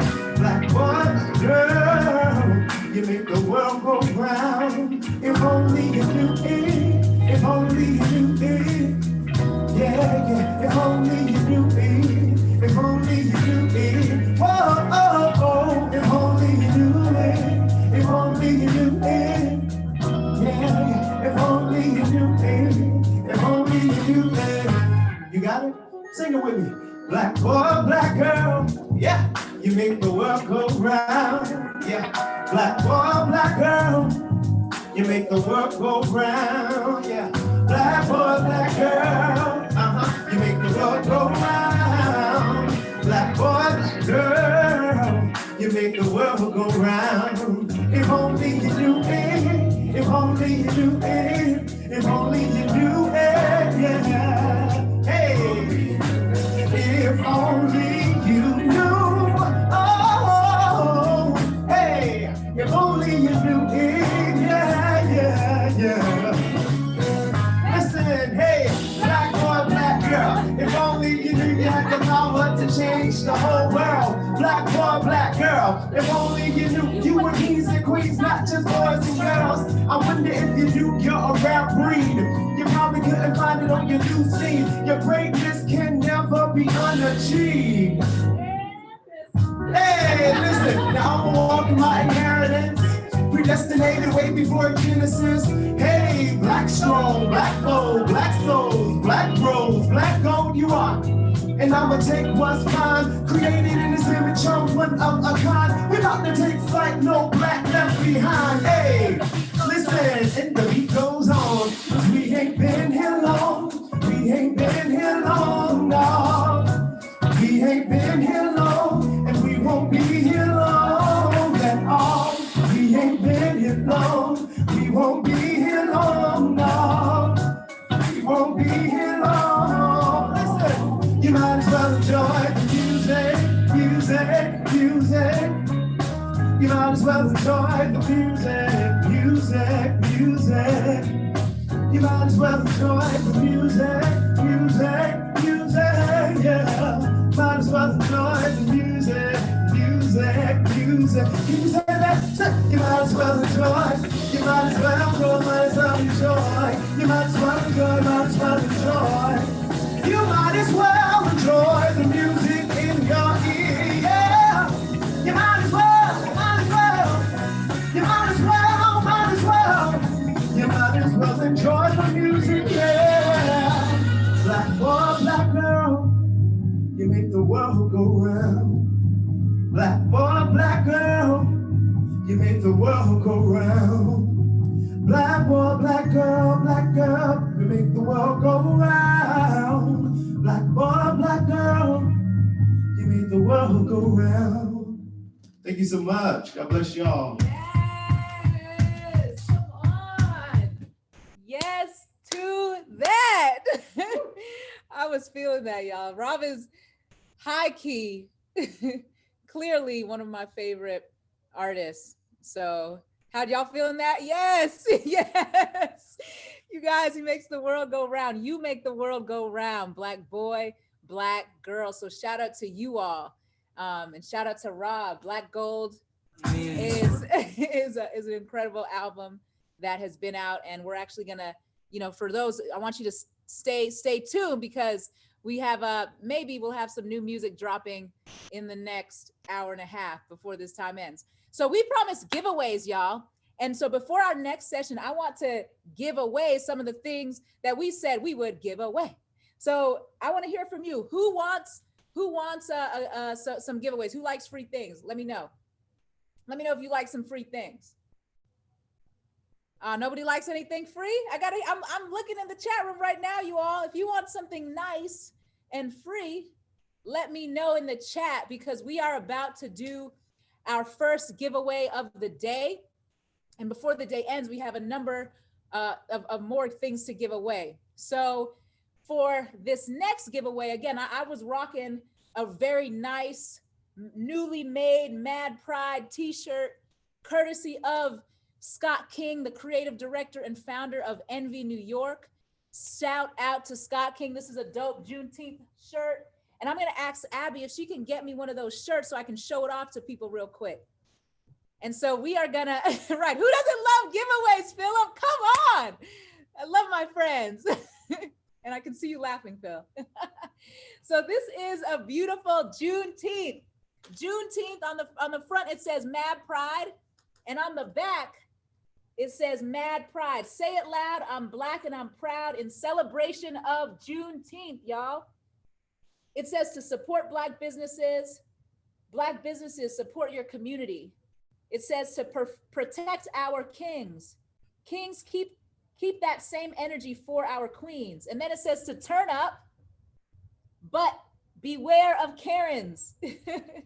So this is a new t-shirt brought to you by a beautiful collaboration with Scott King, the founder and the creative director of Envy of New York. He's an incredibly talented guy, and he just donated his skills to make this shirt for us. And he just wants that when this is given away, that, a percentage of those proceeds will go towards local nonprofits here in the area, specifically that are focused on bail funds and recidivism.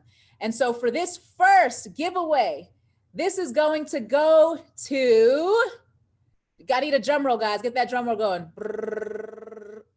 This is going to Ronald Atkinson. Ronald Atkinson, can we hear it for Ronald Atkinson? He just won his student dream, Envy of New York, Juneteenth t-shirt. This is a really great fabric, Ronald. So Ronald, I want you to make sure that you email or drop your information here. Either email us directly at team@studentdream.org, or just drop your email there so we can make sure to get you your shirt. So shout out to Ronald.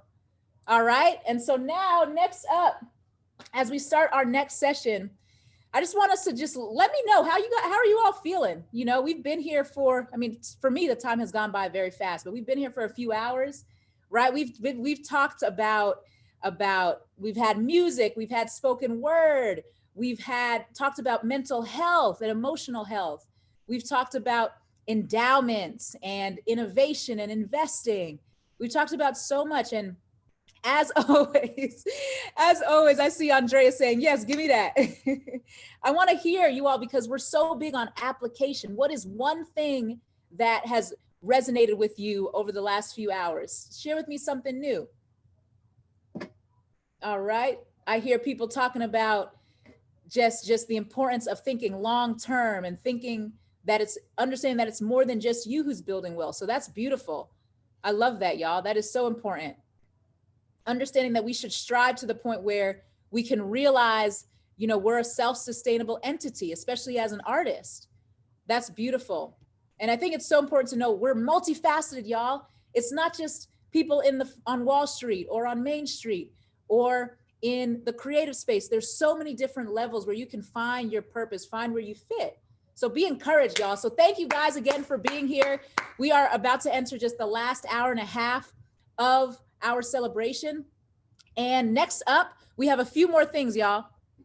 We are going to welcome to the stage His name is Shamari Wills, and he is the author of the book called Black Fortunes. And so he spent a few years just doing the research of looking at the history of Black wealth in this country. And it was amazing what he found. He really highlighted 6 African Americans. And so before we even highlight him, y'all, I want to take some time to give out some more giveaways, okay? So this next giveaway, it's pretty interesting. So this next giveaway is actually a good old fashioned gift card. You know, a lot of y'all, we're at home, we're shopping online. And so this next giveaway is a $50 Amazon gift card. So who here is a student? I wanna make sure that this next one absolutely goes to a student. So you have to let me know if you are watching live right now. If you're a student, let us know so that we can make sure you are eligible for getting this $50 gift card. Let me know in the comment section. And over the next hour, we're gonna look out for you because we're gonna make sure that you are eligible for that money, okay? So this has been great, y'all. I'm gonna take some time to just allow one more person to come into the session because we are about to jump in. We have 2 more sessions left, y'all. The next 2 sessions, we're gonna be talking about Black resilience, right? What does it actually look like to make money in hard times? We are in a recession. What does that look like? How do you navigate that as a student, young adult, professional? And then we're gonna go into the next session, which is about Black futures. So we have some current college students who themselves have been navigating just this new normal, and they're gonna be talking about, you know, what does wealth look like for the college student? What is a viable solution that we can bring up for that? All right, y'all? But before we go into that, I want to welcome to the stage one more time, Mr. Rob Laray, y'all. So can you welcome to the stage, Mr. Rob Laray, one more time? He's gonna perform another single for us as we wait for the rest of the speakers to come in. So I'm super excited. Rob, if you can just share a little bit about your story before you get into it. Talk to us about your experience as a singer and songwriter. Come on to the stage, y'all. Welcome, Rob, again. Go ahead, Rob. Hey, what's up, everybody? So I go by the name of Rob Laray. Raised in North Carolina, recently transitioned here in New York about 2 years ago. And so I've always been a singer, started writing music at around 2007.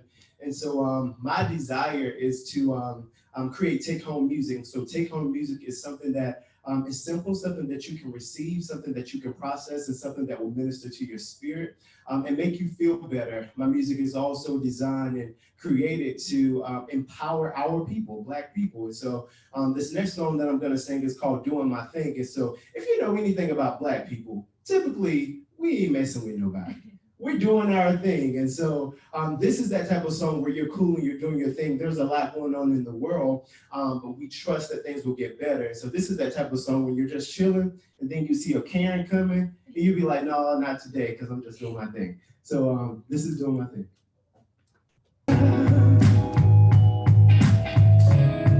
Ooh, yeah, yeah.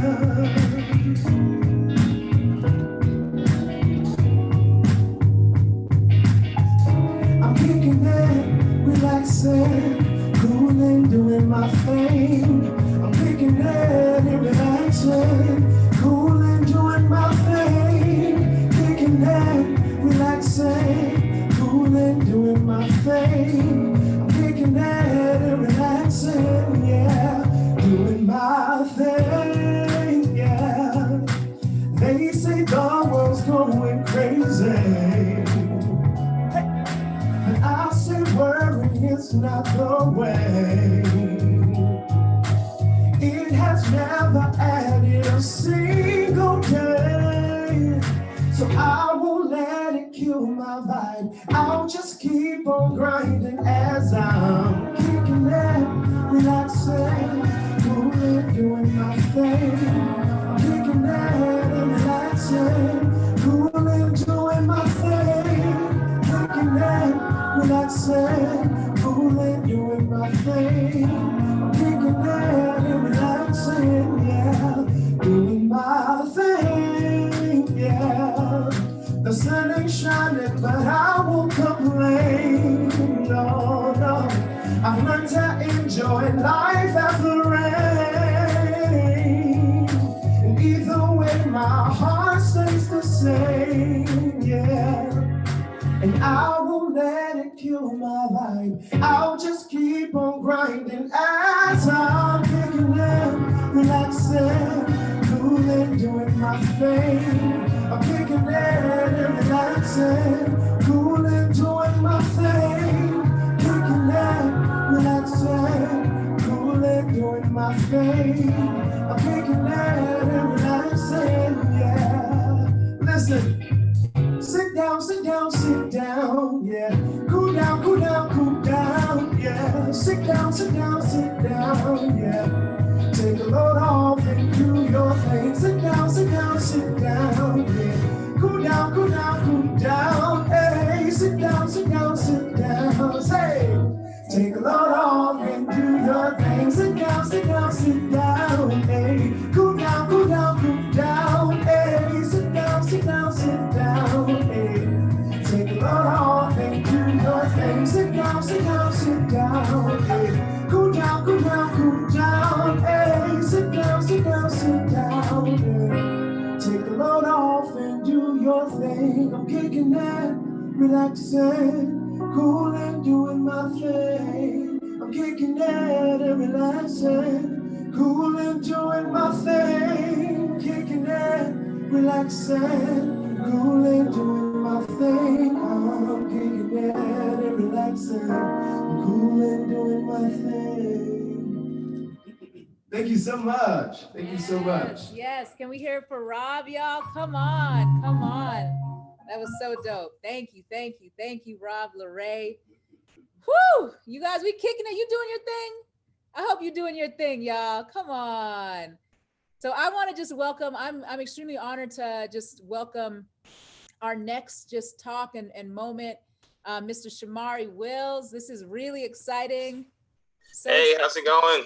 Happy Juneteenth. Yes, happy Juneteenth. We are free and we're trying to get a little more free after this talk. Absolutely. Well, thanks so much, Shamari, for joining us. I was so thrilled that, just to see how responsive you are to my email. I had just reached out. I've been listening to your book. I've seen so many of your talks on the Rock Newman Show, at JP Morgan, and I love history. One of the folks who really inspired me is Juliet K. Walker. She has done a lot of history when it comes to Black business in America. And so when I found out about your book, I'm like, we have to learn what the history of this looks like, because that's where inspiration comes from. So thanks for taking the time to be here. I appreciate you. Yeah, thanks for inviting me. And, I was glad I was able to make it today. There's a lot going on, but I was glad we were able to connect. Yeah, perfect. Well, folks know that you are the author of the book, Black Fortunes. And I'd love for you to just quickly introduce yourself a bit more, who you are, where you're from, DC. I went to Howard, so I'm gonna just shout that out real quick. Okay. and a little bit about what you do. Okay, so Shamari Wills, I'm from DC, grew up in DC. Went to Morehouse, another HBCU. So basically I'm a journalist and an author. Majority of my journalistic background is in television production, and I've done some writing as well. And, I kind of came upon this concept several years ago when I was actually working as a newspaper reporter for a Caribbean newspaper in New York City. I went to Jamaica, and there's this place in Jamaica in Kingston called Devon House. And they're actually known for their ice cream. Everybody's like, you got to go to Devon House. They have amazing ice cream. And, I can't tell you how the ice cream was. I never tried it because when I got there, I got distracted. So the ice cream shop is part of this complex. And there's a massive, just magnificent Victorian mansion there. So I just said, I got to have to go check out this mansion. What is this? And so it belonged to the guy that was the first Black millionaire in Jamaica. Wow. And so I went it wasn't open, but I got somebody to give me a tour of the house. And, it was just absolutely amazing. I found out about this guy's history. He was a carpenter on a ship. He's a Black man. And the ship was sailing off the coast of Venezuela. Hit some choppy waters, hurricane, I think. and the ship wrecked. And unfortunately, he was a very strong swimmer. He swam to the shore, washed up on the beach, and started wandering around, and he found an abandoned gold mine. So he makes his way back to Jamaica and eventually kind of gets the money and the team together to go back and mine this gold mine. And so he literally found the gold mine. And, you know, he just became very wealthy as a product of discovering that and invested in different things. He's the richest Black man in Jamaica, the first Black millionaire in Jamaica. And what's that? What year is this? Like time? What year? I believe this is 1862. Don't quote me on that, but I'll get back to you with the exact date. But he ended up building the mansion that I was actually standing in that was next to the ice cream shop. And it's just this beautiful Victorian mansion with these beautiful columns and these palm trees outside. It has like 1 million rooms and secret rooms and a ballroom and a library. And so he had this mansion, and at the time, Jamaica was still a British colony.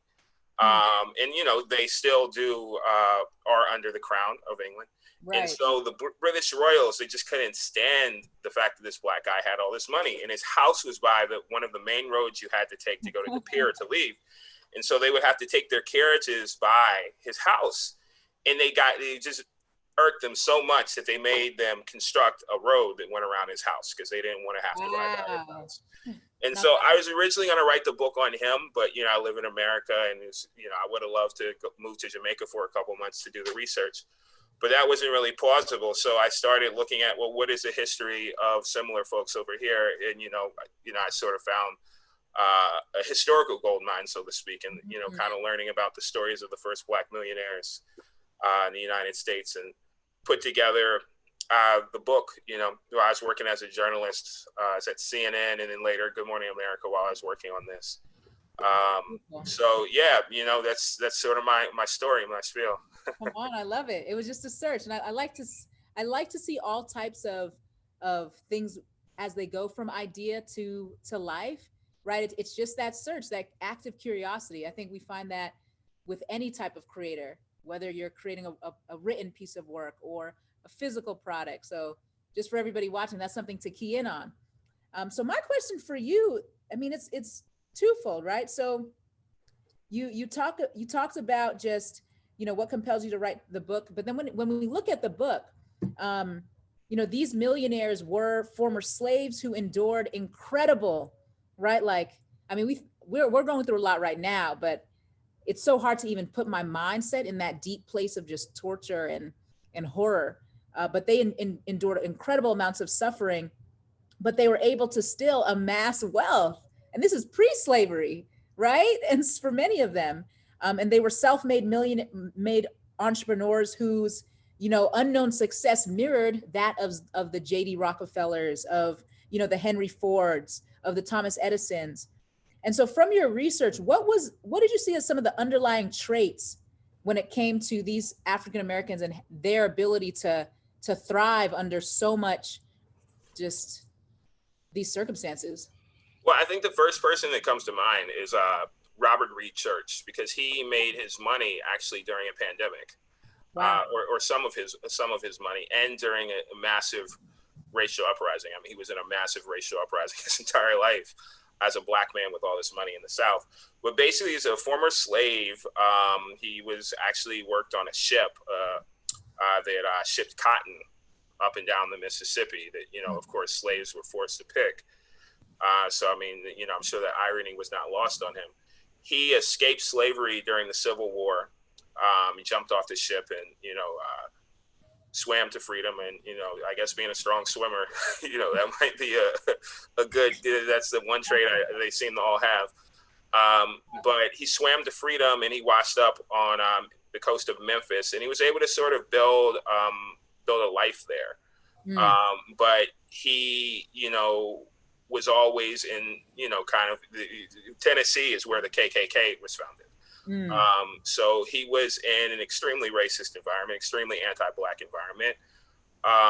And so he was always kind of in the crosshairs. He was shot during the Memphis race riots. in 1866. It was just this horrible race riot. It actually involved policing, if you can believe it. I can believe it. I mean, basically what happened is that you had this period we all know called Reconstruction, which is basically when Black people, you know, sort of were being helped or receiving the proper amount of help, I would say, right after slavery. And part of that was that the Union Army was left in the southern states to protect Black folks. And in places like Memphis, there were two law enforcement bodies. So you had the Union, which was part Black, you know, in some places like Memphis, there were a lot of Black people in the Union Army. And then you had the police officers, and the police force was usually white. And so you had this clash between these two forces. If you can believe it, there was one instance in Memphis where a police officer brutalized a Black person. And the Union troops, a group of Union troops, went and found this police officer and beat him up. Wow. And, you know, it's just, it was kind of, you know, if you can imagine in the 1860s, something like that happening. And so the police force was very anti-Black in Memphis, and they hated the Union troops. So they ended up getting into a pretty serious fight at a bar in Memphis one time. And, you know, they just kind of used this fight as an excuse to go on this rampage to the Black community, did horrible things to Black women, burned people's houses down, killed people. And in the middle of this race riot, they were looking for Bob Church because he wasn't quite a millionaire yet, but he had this successful billiard hall. He was probably the most well-known Black person in Memphis because he had kind of sued the city for the right to get a business license because they didn't want to give a Black man a business license back then. So he was already in their crosshairs. Group of police officers come. Uh-oh. We got a little pause, y'all. To be continued. So this is just what happens when you're walking through the beauty of technology, but we're just gonna work with that. And we're just gonna say that part 2 of that interview is going to come back in a few minutes. But as we wait, you guys, I wanna do another giveaway. So talk to me. We've given away some shirts, right? We have yet to give away the $50 gift card. So Ronald Atkinson, Abby, if you can make sure to write that down for me, Ronald Atkinson, he got his shirt. So you got to let us know, Ronald, what's your shirt size, all of that. And then next up, we want to get someone a $50 gift card. All right. And so I want to know, are there any students in the building? Do not be shy. Speak up. Let me know, because we will get you something beautiful in the form of a gift card. All right. And also, a few more things happening the rest of today is we're going to go into our session on just what does it look like to build Black wealth from a college student's perspective? How do students right now, current students, how are they navigating this process? What are the best ways that you can kind of take steps to navigate this process? All right. And so before we do that, I wanted to just talk to my man, Rob, see if he can lift us up with another small tune real quick, since we were just suddenly cut off. So before we dive into either part 2 of Shamari's talk and or the next conversation around wealth and the Black student, I'm gonna bring Rob up one more time. Actually, this isn't the one more time, but he's gonna sing another song, not a new song, but another song. So come through, Rob Laray. Keep on. Let's do it. Who's ready to hear from Rob Laray? Holla at me. All right, let's go, guys. All right, so this next song, I need y'all to stand up right now in your home, because we're about to have a little bit of party. We're gonna do a little bit of this song, just a little bit. But the name of this song is called Keep On, because one thing we know how to do as Black people is keep on. Yes. And that's what we're about to do. Let's do it.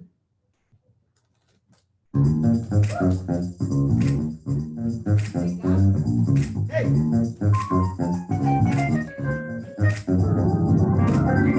Big city boy in my bloodline, old country roads in the good time. One more thing's been on my mind, it's only a matter of time. Headache, backache, and toothache, I guess life really is give and take. Won't let nothing slow up my pace. If I slip or fall, I know I gotta keep on, yeah.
that I am for certain of is that when life knocks you down, you get up, adjust your collar, and you keep on. Hey, everybody say, keep on. You gotta say, keep on, you gotta say, keep on, you gotta, keep on, hey, my brother keep on, my sister keep on, yeah, my uncle keep on, my auntie keep on, yeah, whatever you gotta do, you gotta keep, yeah, hey, we gotta keep on, yeah, hey, now just clap where you are. If you're at home, this is the part where we can dance a little bit. Come on now. Keep on, keep on. We gotta keep on. We gotta keep on. Hey, we gotta keep on. You gotta listen. Put one foot in front of the other now. Put one foot in front of the other now. Put one foot in front of the other now. Hey, keep on. Put one foot in front of the other now. Put one foot in front of the other now. Put one foot in front of the other now. Everybody just look. Hey, we gotta keep on. We gotta keep on. Keep on, keep keeping. Hey, keep on, keep keeping. Keep on, keep keeping. Everybody say keep on. Yeah. Gotta keep on.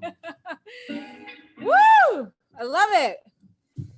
Love it, Rob Laray. All right, y'all, part two. Part two, Shamari. Sorry No about problem. that. No problem, it happens.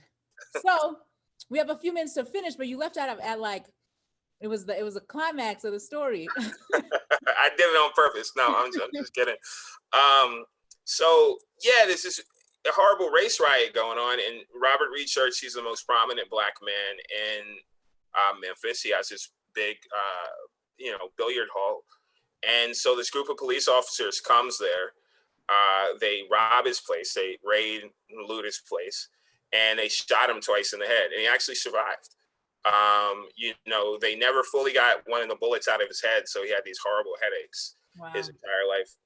But so he survived, and in the aftermath of this is one of the worst race riots in the history of the United States, especially in terms of casualties. So many people died, and just they burned the Black churches, the Black schools. It's terrible. Wow. But he rebuilt, and a lot of people left Memphis after that, Black, white, and so he actually bought up a lot of the property. And so then actually there was a pandemic in Memphis in the 1870s. This time it was yellow fever. And it's just one of the worst yellow fever outbreaks in the history of the United States. People were getting sick left and right. And so of course people were leaving the city, and he came in and he bought up a lot of the property, especially from, some of the white folks who were leaving. A lot of the Black folks did not have the means to leave. And, so at the end of these two horrible events, he's sitting with this massive real estate portfolio. He's actually the largest scale landowner in all of Memphis, Black or white. Wow. And so he turns this into a cash flow vehicle for himself, of course, but he also developed some of the real estate, or a lot of the real estate, into housing for African Americans. So he was he built Bill Street that way in Memphis. A lot of people who've been to Memphis know Bill Street. He built that up by with apartments there he had for African Americans, and these were a lot of times for like working class people, but he would just really do them up and make them really nice and fancy because he thought that's what his people deserved. And then he leased out commercial properties. So you had Black businesses there, you had nightclubs, all that sort of stuff. And we all know that the blues, so to speak, was born on Beale Street because of the nightclubs. Folks used to come in and play there. So, he kind of, looked for opportunity, even in really, really bad situations, to come in and not only do something for himself, but to also do something, for his community. The wealth that he was able to generate, he used it, in every way thinkable to help African Americans in our struggle. And one of the most famous things is everybody knows about Booker T. Washington going to the White House, right? And how controversial that was at the time, if you can believe it. One of the reasons Booker T. Washington got to go to the White House is because Robert Reed Church was a big donor to the Republican Party, which is like the Democratic Party now. They kind of switched, but he was a big donor to the Republican Party and to Theodore Roosevelt. I might have said FDR earlier. I meant Theodore Roosevelt. He was a big donor to Roosevelt and to the Republican Party, and so he was able to influence and help Booker T. Washington get that meeting at the White House. So just everything he had, he had a good life for sure, but he used it to try to help his community. I love that, Shamari. I love that, because that is the way we define wealth at Student Dream. It's keeping more than you spend, but with joy, integrity, and generosity.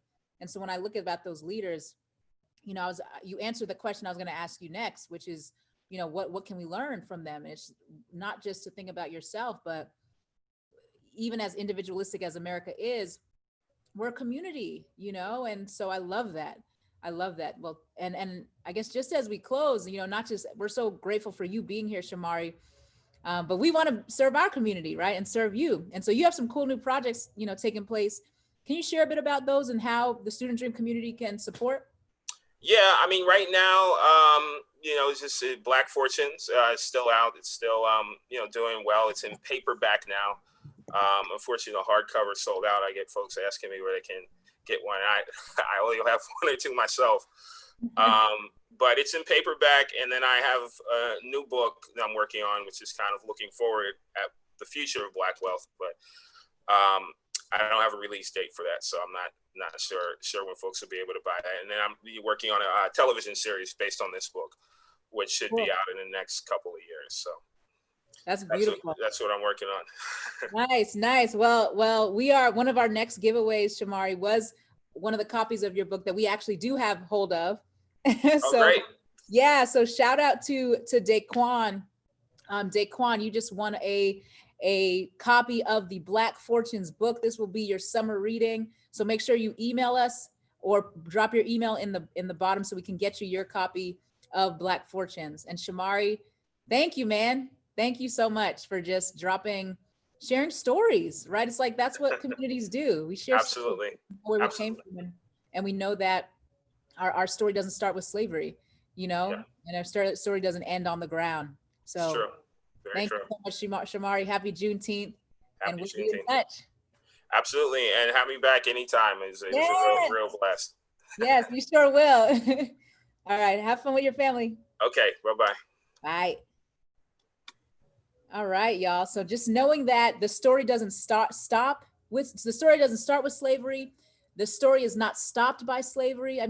This brother was Reverend Reed, right? He was shot in the head twice, y'all. You talk about resilience, but he kept on. And so for anybody who's just going through a tough time, keep on. And one of the folks who I want to bring to the stage now is our students, right? Because they are such a primary example of folks who have, continued, like, in the midst of this global pandemic where there's so much going on, there's so many challenges. I wanted to actually hear from them on how do they keep on, right? How are they thinking about just navigating this new normal, about being resilient, about navigating the future from a perspective of a student?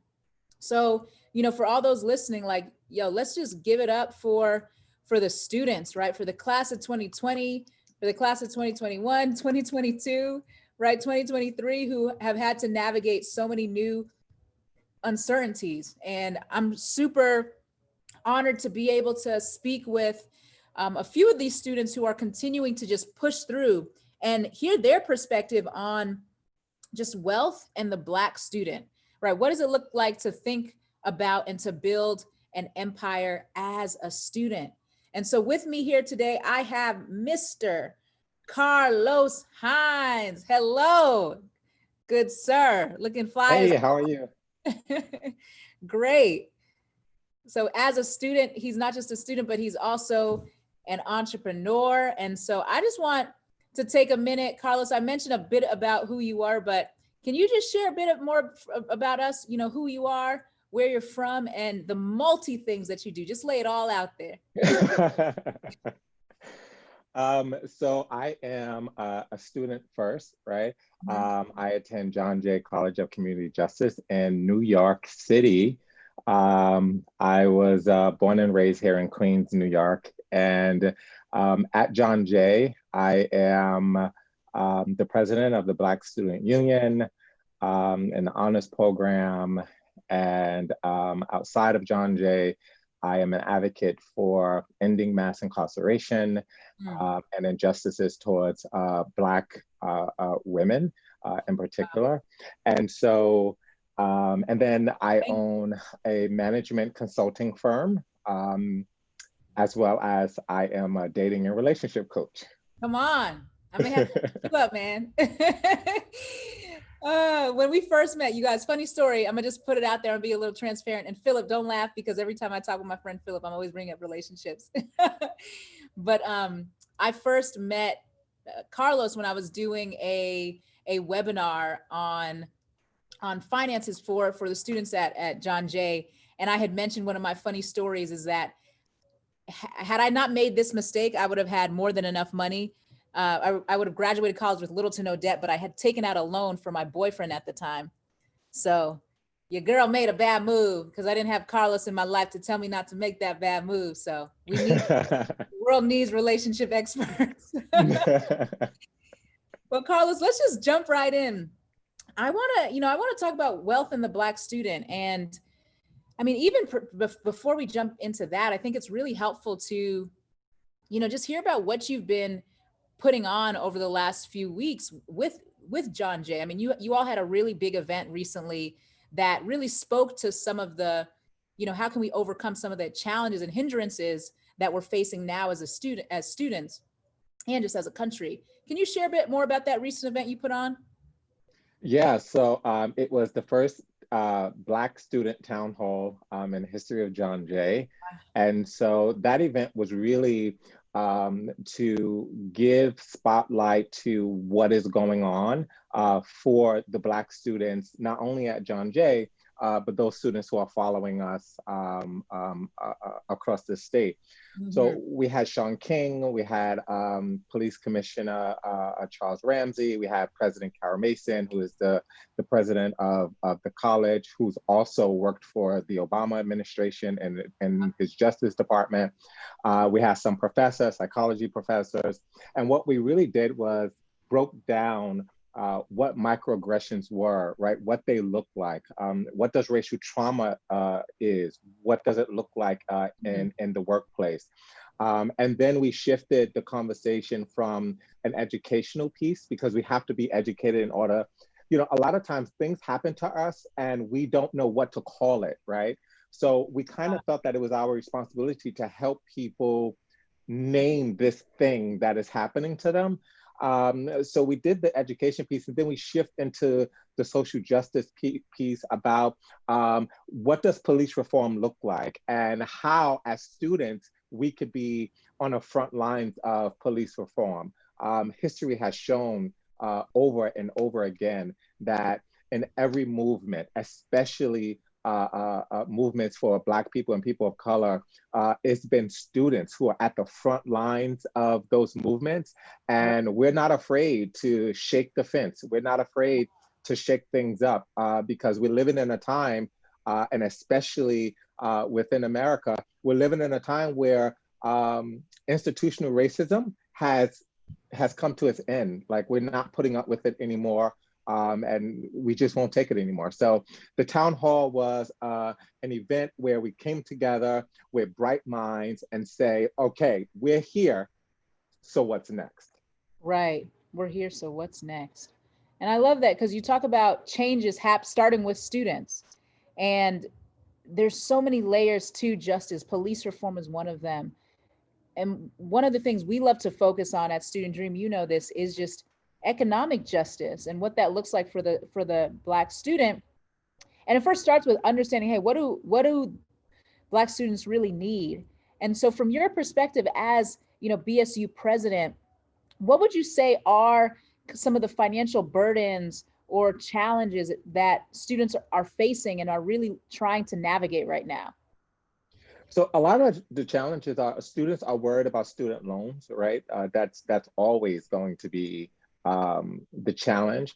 And then they're having to work, right? Yeah. And the climate that we're in, when our parents was growing up and they were going to college, they worked because they wanted some extra money in their pocket. It was a very different dynamic. Yeah. Now we're working because we have to contribute to the household, and is very different.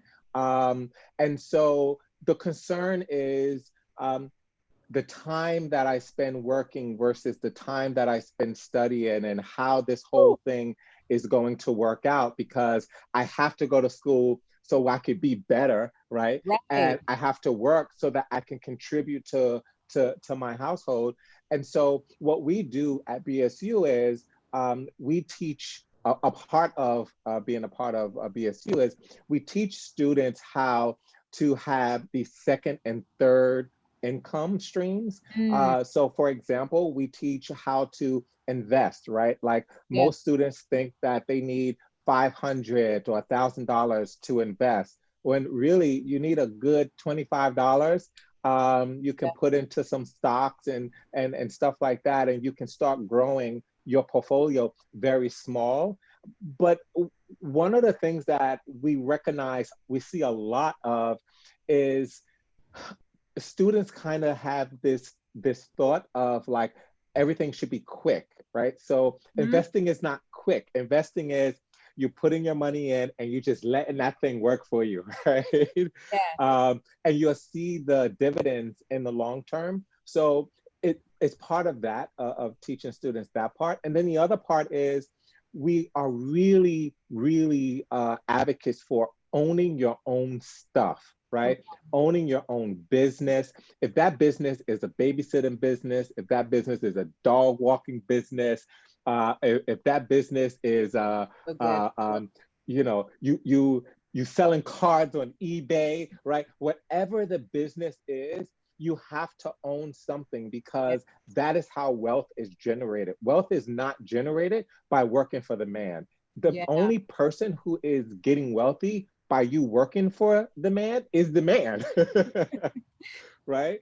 So definitely own your own stuff. If you are a young lady and you like lip gloss, figure out how to make lip gloss and sell the lip gloss, Exactly, right? My lip gloss is popping. That's an old song. If you're a guy and you like fashion, you want to put a logo on a t-shirt and start selling your own t-shirts. Exactly. It doesn't cost a lot. Now you have to you have to spend a little bit money to make a little bit money, right?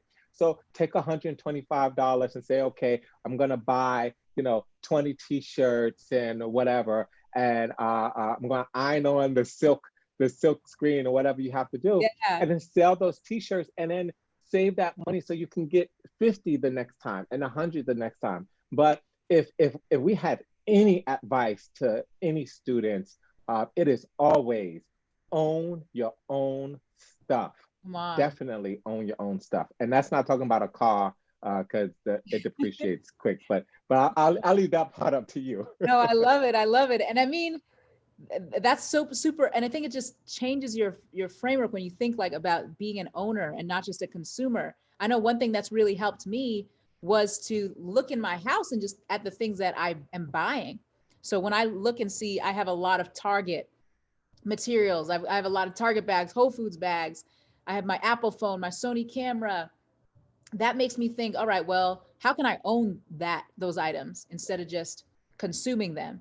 So that's a really great point you made, Carlos. And as you think about just the future, as we think about Black empires, building on that theme and understanding that change starts with college students historically. There's nothing new about that. What do you see as some of the best steps that college students can be making right now to position themselves and just the future for wealth and wealth creation? You know, they may not, a lot of our people aren't gonna like what I'm about to say, but I have to say it, right? Say it. Relationship expert, you gotta have those hard conversations. Like, stop spending $200 on sneakers. Like that's, you're taking your hard-earned money and you're giving it away to someone else. You're not investing in yourself, right? So instead of spending $200 on the Yeezys or the Jordans or whatever, take that money and invest back into yourself. Ask yourself, what can I do with this money that is going to help me in the long term, right? And my parents always say stuff like, you know, you youngins, y'all never worry about the future. Y'all only worried about right now, right?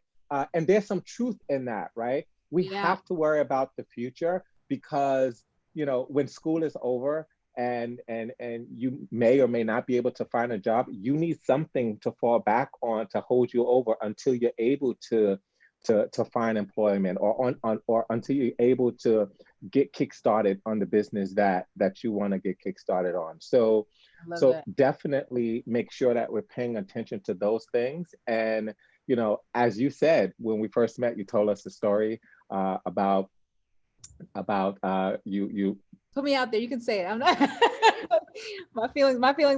my heart has been healed.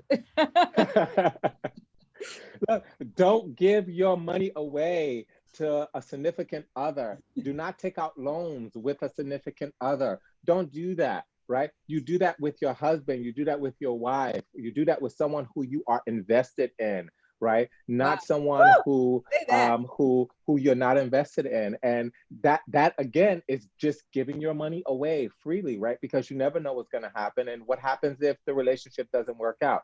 You break up and then suddenly they get amnesia that you actually took out a loan for them or that they owe you money, right? So keep money outside of your relationships is one of the other key advice. Man, thank you, Carlos. Thank you. And I guess what gives you hope, right? Just in the midst, I mean, especially being in the criminal justice world and the finance world and relationships, right? There's so much just hard stuff that folks have to navigate. And, you know, what gives you hope right now in this, you know, that you can kind of share with some of the students listening, like, yo, there's a lot, well, let me not say a lot, because I don't want to rush people past the grieving process, but what gives you hope as you look towards the future of Black empires, Black wealth from a student perspective? We have, as students, we're resilient, right? You can knock us down and we'll get back up, right? And that's the benefit that we have with being young as well, right? Because when you're young, you don't have the weight of life experiences to tell you, no, you don't do that again, don't do that again, right? So all we know is that, yeah, I got knocked down, I need to get back up.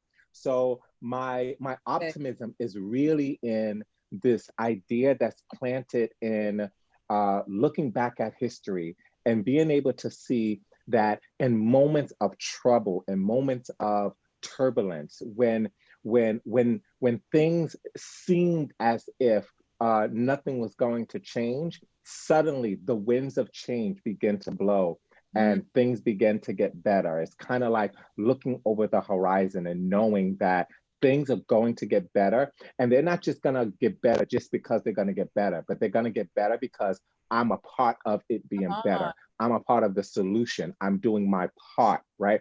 Whether your part is protesting or whether your part is putting together lunch baggies for the protesters, or whether your part is signing petitions, right? Or whether your part is taking that $1.25 and buying a stock in a cannabis company, right? Whatever your contribution is, just know that you are contributing to a better world, to a better society, and you're definitely contributing to a better you.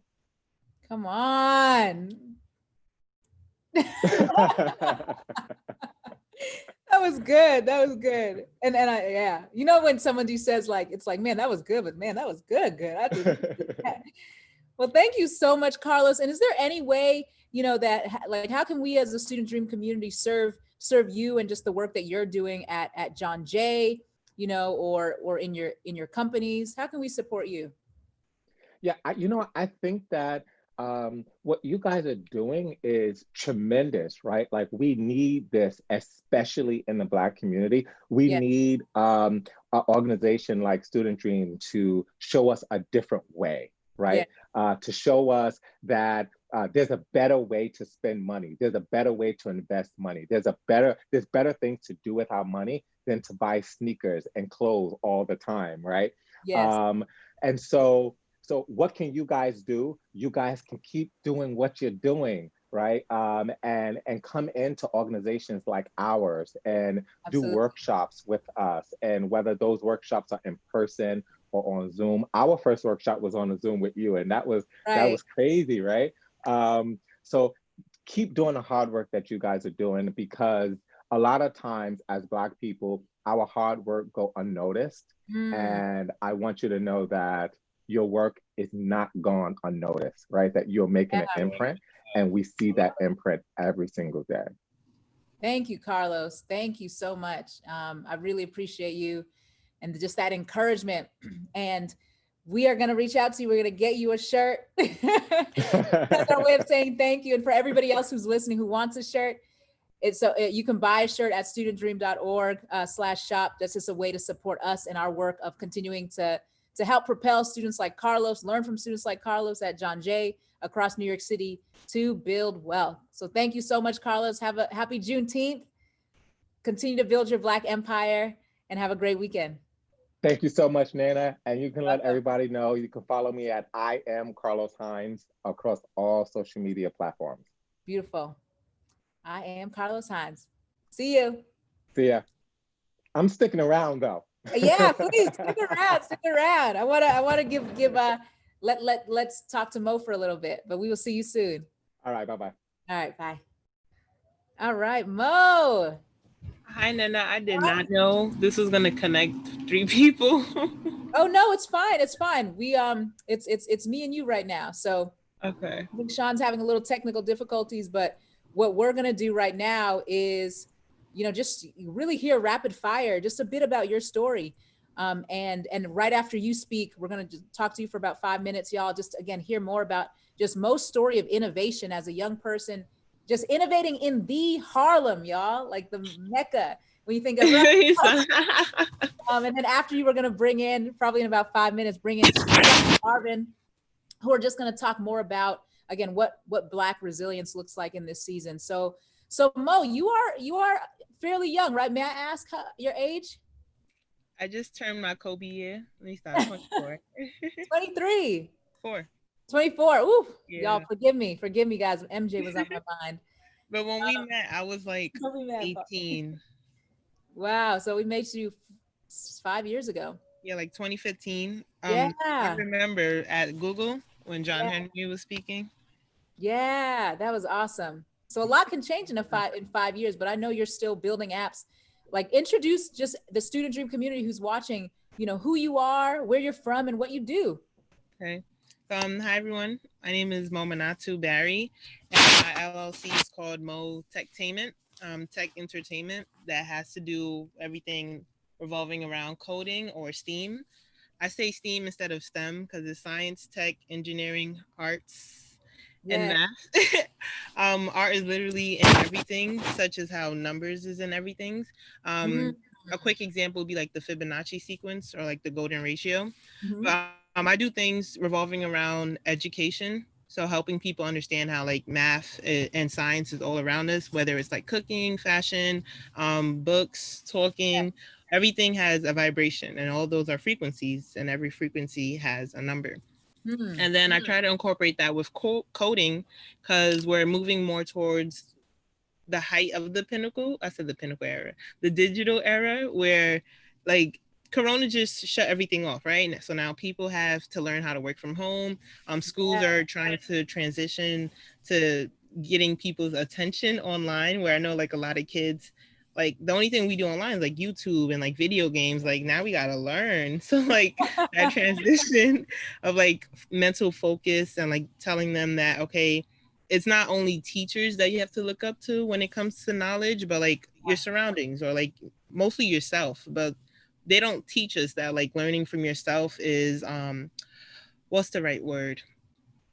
Investment? Like credible? Yeah. Yeah, like credible, because they be like, oh, where's your resources from? Or like, who did you get that from? And it's like, if you go into YouTube or Google, you just teach yourself some things. You cross reference it with other resources and things like that, then you will come up with a solution, as opposed to just listening to someone telling you what the answers are 24/7. I call that active curiosity. Yeah. And so I have really one main question for you, you know, because you're 24 years old. I mean, you've been building and innovating since you were 18, if not younger, right? Yeah. So again, if y'all, everybody listening to this, if you have questions for Mo, make sure you ask them, because I'm curious as a young person. I mean, you're coding, you've done work with JP Morgan all across the world. Like, what would be your best piece of advice for just folks who want to innovate, whether they're students or adults who they want to innovate, they want to be able to, you know, get into the world of STEAM, right? And really be on the forward edge of building new things that impact people in the world. What would be your number one piece of advice from your experience? You kind of have more than one answer, but one key word that I'm going by this year that I would like to share is patience. Patience. Woo! And like more so, like if you keep manifesting and like meditating and putting the craft to your main goal, it's gonna come. Like, don't rush it. So let's say you finish something, right? Like a vlog or something, right? You're like, oh, now I gotta do it now. Like time is ticking.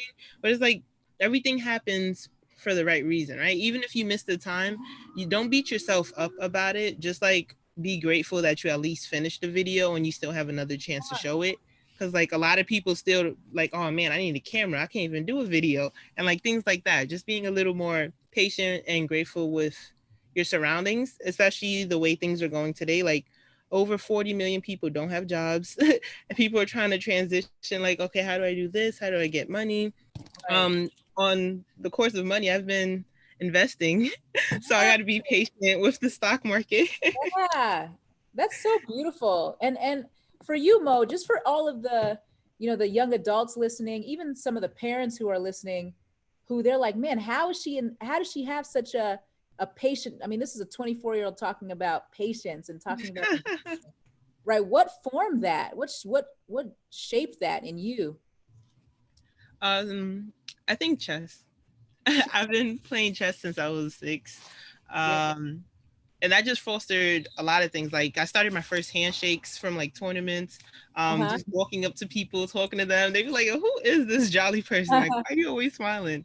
But losing gracefully, being grateful, exploring a lot, because I've traveled to like at least 13 states just for chess nationals. And like, it's just so many memories. Chess. So let's start. We'll start a chess club, y'all. I'm with it. And then I guess just my last question for you, Mo, is just any words you, you know, actually this is something a little lighter, right? Yeah. If you were going to put together, just a playlist that's like, yo, just conquering quarantine, conquering COVID playlist, what would be your top song and why? Can I say a person? Because every song from this person, yes. All right. I'm gonna say Michael Jackson, right? Primarily because there's like a diverse range of things, right? And like coming from the math and science of things, the frequency of music affects your mental state, which a lot of people like know, but then it like subconsciously like goes away and stuff like that. But like we're in an era where like trap music is like here, everything's like irate, and it's like calm your mind down a little bit, like just relax. But yeah, I say Michael because he has music from like the 70s to early 2000s to the late 2000s, and he just makes me happy. When I was younger, I'm like, why do people cry over him? But now it's like, oh, I feel it in the music, so I can see. Right. I love it. Well, thank you so much, Mo, for being here with us. No problem. Appreciate you. Thanks. And then can you guys follow me on Instagram so I could Yeah, my bad. networking? I should have shot you out real quick. So how can we follow you on Instagram? So my Insta is Motechtainment. Motechtainment, yes. I don't know. We are on it. We are on it. Delilah, who's looking over our social media right now, please make sure to follow. And I just started a vlog called Totally Mo. There's 2 vlogs. So Mo and the Girds is for math and science, and Nice. Totally Mo is just networking with people in New York City and doing fun stuff. I guess YouTube vlogging, I guess you could call it. But that one is under the same thing, Motechtainment. Beautiful. Well, thank you so much, Mo. Motechtainment, vlog, Mo in the City, all that. Let us know and drop it in the chat on YouTube. Make sure to have it. All right. Happy Juneteenth, everyone. Yes, happy Juneteenth, Mo, and keep building the empire. Thank you. All right. See you. How do I get off of this? Bye. Don't worry, I can help you. I'll help you. I'll put you off. I got it.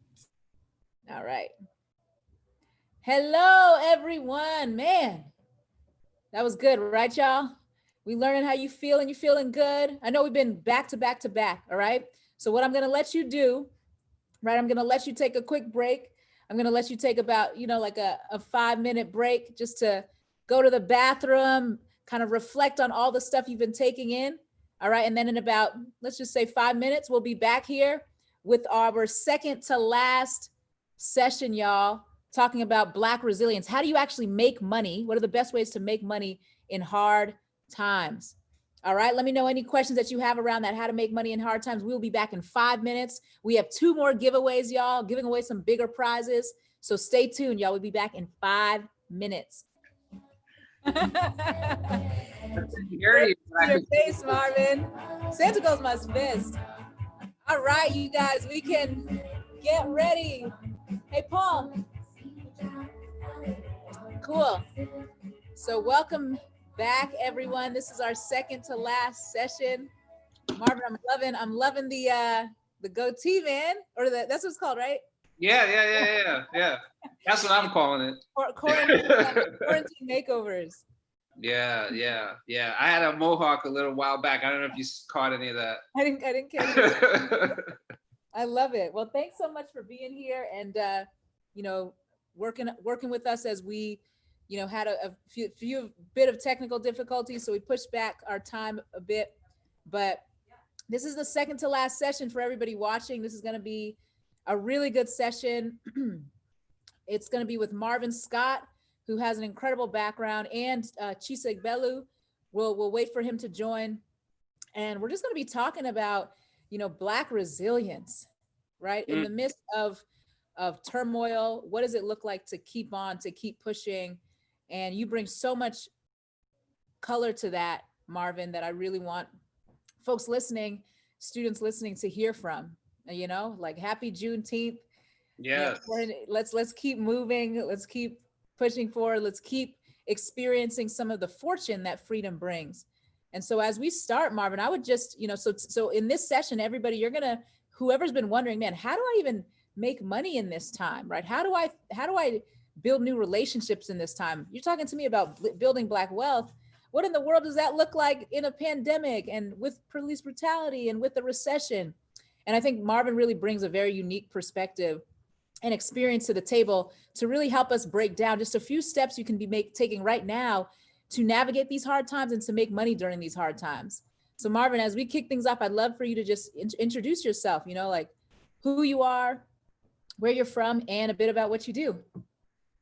Sure, glad to be here. Thank you so much for inviting me. I think it's a really important event that you've put together today. New York State celebrates Juneteenth for the first time as a state holiday, which is incredible. I think Virginia, I don't know, maybe you know the list, but it's only a couple of states so far, but it's on its way. Yeah. So I'm a New Yorker. I'm Caribbean American. My family is from Guyana. And I grew up in New York, pretty much tri-state.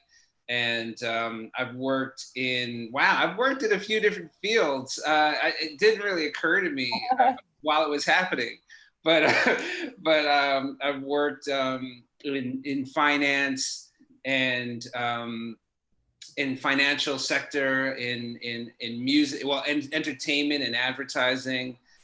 Those basically are the three big areas, you know, in music, in advertising, in film and television. I'm an artist now and an entrepreneur.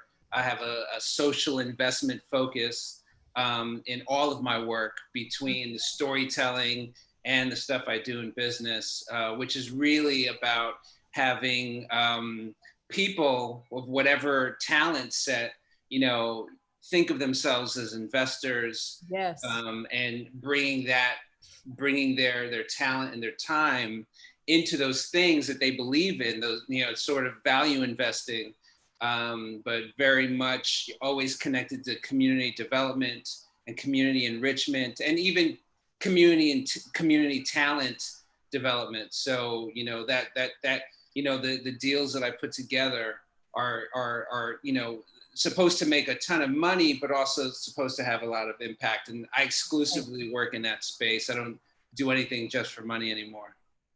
I love that. And I'm curious, you said not anymore. What changed that? Well, you know, it's so funny. I've worked on all kinds of interesting things. I've been excited about everything I've done in my career. Yeah. But I think it was really around the time of working at Sony. You know, I wasn't like in the middle of Destiny's Child stuff or Beyonce stuff, but I was in the middle of a lot of other things on that level. And we rarely were thinking about the community impact or the social impact that could be incorporated into whatever business we were doing back then, you know, and now that's so necessary for me. And so key and wonderfully, you know, all the artists that I've worked with in the past on their own have pretty much come to that same conclusion. You see it in their in their brand, in their business. That's amazing. It's interesting how it takes a little time for folks to intentionally realize that. Exactly. And Chisa, welcome. It's Thank you so much. Thank you for taking the time. You know, we're talking about Black resilience, and I think just hearing some of your stories and literally the work you do is built around this. And before we jump in, I would love to hear from you, you know, who you are, where you're from, and what you do. Let's just introduce yourself to the community. For sure. First off, thank you so much for having me. This is an excellent program, obviously extremely necessary. My name is Chisa Belu. I'm originally from Baton Rouge, Louisiana. I live now in Newark, New Jersey, where our company is based out of. I'm the co-founder and CEO of a company called Pedal, that is PEDUL. It's a scholarship marketplace for students. It's a common application for scholarships. For everyone else, it's a scholarship builder and that means individuals, organizations, corporations, and corporations use our platform to aggregate student talent so they can hire specific demographics. That's the spiel. Love it. And so, you know, as we kind of dive into this session a bit further, one of the things I want to highlight is that, so resilience, right? What is the actual definition of resilience? So resilient dictionary says it means you are able to withstand or recover quickly from difficult conditions. Able to withstand or recover quickly from difficult conditions. As of June 17th, over 375 companies have publicly committed to observing Juneteenth as part of the Hella Juneteenth movement. Hashtag Hella Juneteenth. Shout out to We Are Creative for all that they're doing and building. I think that's an incredible movement that they've started. But the question that I have is, are these public commitments genuine? And I mean, Marvin, you used to be manager of corporate respect. He's laughing. So Marvin is laughing because he used to be the manager of corporate social responsibility at HBO. And Chisa, you've worked with so many brands, including, not to throw shade, but to throw shade, the NFL, who that's a whole story. Oh yeah. You know, so I would love to hear you guys' perspective. Are these genuine? Should we be excited? Should we be hopeful? I think off rip, you probably shouldn't be excited because we don't know. We don't know. I feel like as Black people in this country, anytime any predominantly white organization says anything, you don't know. And I think when we see the actions, then we'll have our results. And ideally, those actions will be hiring an equitable amount of Black people throughout the organization across levels, and disseminating, honestly, anti-racist messages. So we'll see. That's my opinion. Marvin, what's your take? Yeah, I mean, I think that everyone is different, but I agree in general that we're going to have to wait and see. And there's really, the intentionality. There's one thing about hiring people. There's another thing about investing money, and there's another level of, gift capital and things like that, where, you just recognize the need and the opportunity and want to be a partner in it. But yeah, there are a lot of pledges that never show up in the world, and also I really think that what would impress me, I guess what I'm saying is, what would impress me is not only the money, but the investment of intellectual capital to help elevate the platforms or whatever the mechanisms need to be, the new institutions, whatever they need to be, programs, the strategies and the paths, that would be impressive. Yes. Systemic change. Yeah, exactly. I love that. Yeah. And I think that's really good, especially for me, someone who is not to say optimistic to a fault, but sometimes I can overlook just the very realities of people not keeping their word and very much so bamboozling others with empty statements. So 40 acres and a mule. Yes, I know. You feel me? We've seen it before. And so Chisa, your entire business model is built around helping college students make money in hard times, right? That's the entire business model. That's true. And so how do they do that today in this environment? I think that perhaps their situation obviously has worsened, but it's still the same situation. It's still needing money for school. And I guess a bit of it is our job, right? As a company, what we're doing more so now is convincing these CSR departments or these marketing departments or these talent acquisition departments, convincing them that this is actually the best opportunity for them to gain the loyalty of students. Whoever wants to step in now is going to be the person that these students are going to find their loyalty attaching to for years to come. So, and the students need to know that there are these opportunities out there. They have to look a bit harder, but they're there. So honestly, in my opinion, because their situation really has not changed, if anything, I feel like more people might be looking than they were before, looking for money. They just have to look a little deeper. I suggest, I don't mean to just plug like that, but I suggest looking at companies like Petal. But at the same time, don't just be loyal to companies like Petal. Search everywhere, because you can't count on any one location, because at the end of the day, this is a pandemic. This is two pandemics. Right? You say that. So it's really not being too loyal to any company, but actually taking the effort to look, because the capital is there. And then Marvin, here, Chisa, can you mute yourself? I think you got some feedback. All right. I'll do a sure thing. Yeah. So Marvin, my question for you is, you and I have often spoken about group economics, right? And we look at other communities, and I'm certain that there's certain communities that they're going to do all right because they're working as a community. And so as you speak about group economics, like what role do you see group economics playing in helping communities, specifically Black communities, Black students, get through these hard times, make money in these hard times, survive? Well, I've been looking at the diaspora. I think that we need to expand our view globally, and specifically into the Caribbean and into Africa, where you have I mean, you know, I think Ghana has been super clear. We're all welcome right there, like today.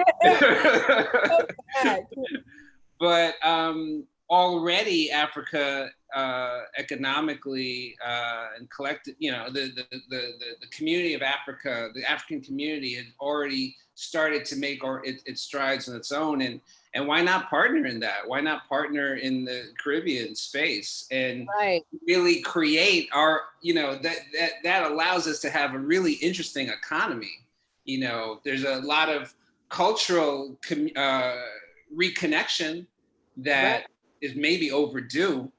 And, you know, I think Will Smith, and I'm not, you know, he said this in jest, well, he was serious actually, but Will Smith, when he first went to South Africa, was blown away because the narrative he had been given about South Africa was dismal compared to what he saw.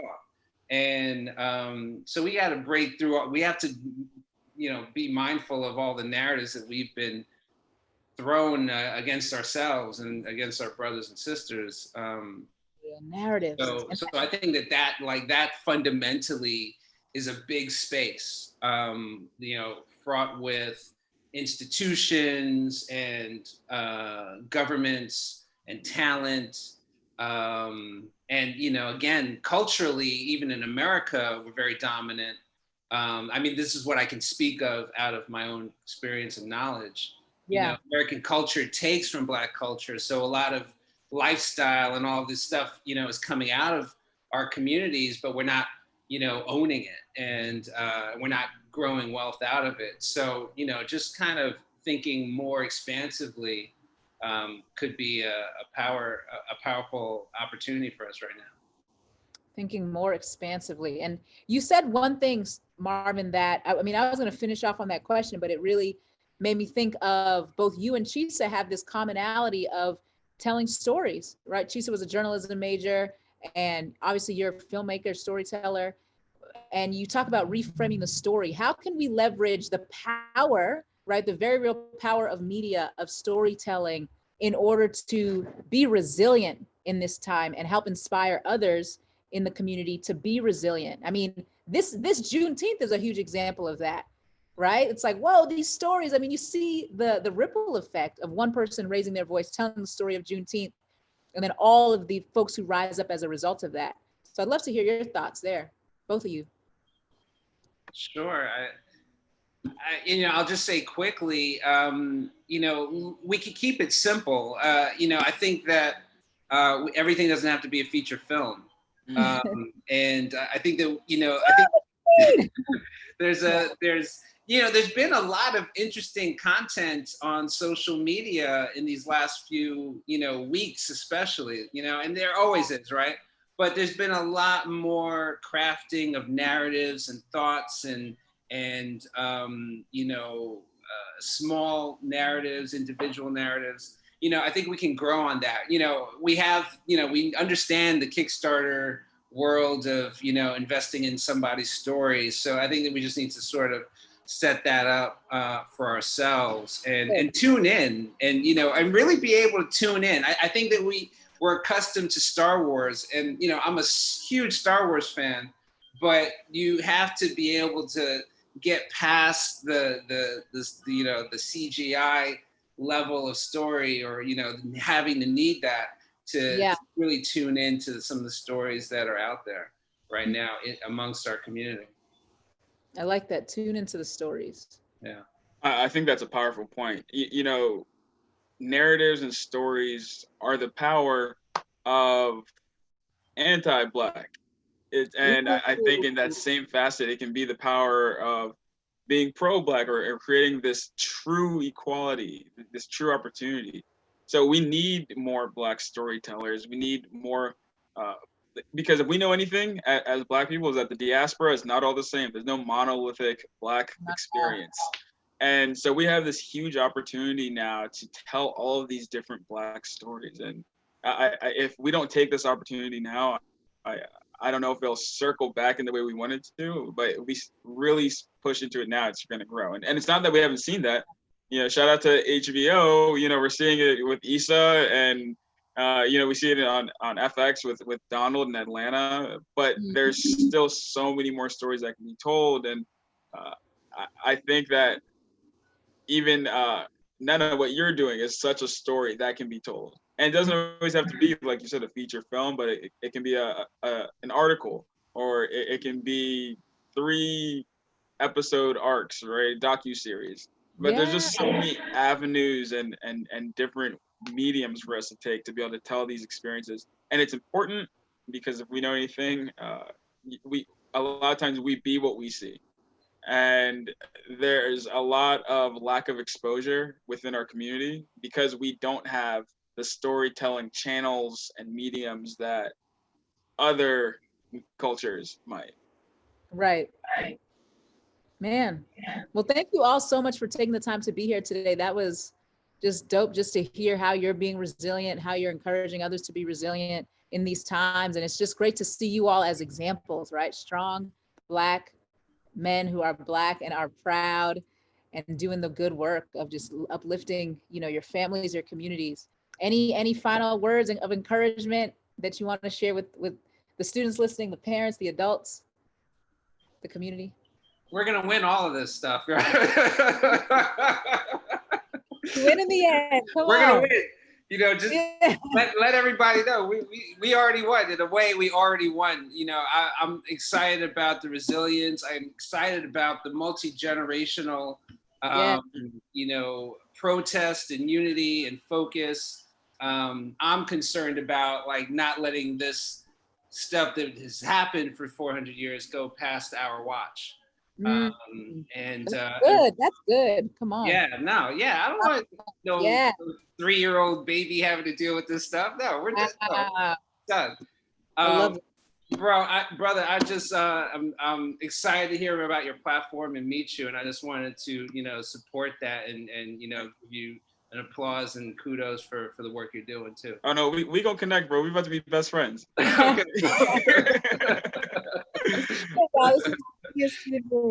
Well, thank you guys. Have a happy Juneteenth. Thank you for building Black empires and being an example for us to look up to, and enjoy the weekend. Thank you, Nana. Appreciate you. Always. Thanks for having us. You guys, of course. Bless. Good night. Wow, y'all, we have gone through, we've been here for about 3 hours, you all. Thank you so much for staying tuned in. We are literally at the last, yes, Andrea, Student Dream docu-series. That's what I'm talking about. We've got an incredible producer, director in Paul Stewart, right? He's extremely patient with me and my intensity. So I appreciate that too. So can we just give a shout out to Paul, wherever you are, just clap wherever you are. Shout out to Paul. And Paul doesn't know this, but Paul, can you just come to the stage real quick? Can you just come to the stage? So it's in, I don't got my glove on, we're gonna do this social distancing. But you guys, Paul, we could not have done any of this, right, without Paul. Paul would have, I think anybody other person having worked with me in my intensity would have quit by now, right? But Paul has been patient with me, y'all. Because so sometimes as a big visionary, I can be a little, I can be like, yeah, we can go to the moon tomorrow. But then Paul, as a technical person, he'd be like, nah, you kind of need 2 weeks, right? But he made it happen. And so I just want to shout out to Paul. He's an incredible producer, director, film, just has done so much, right, to make this all happen, put this together.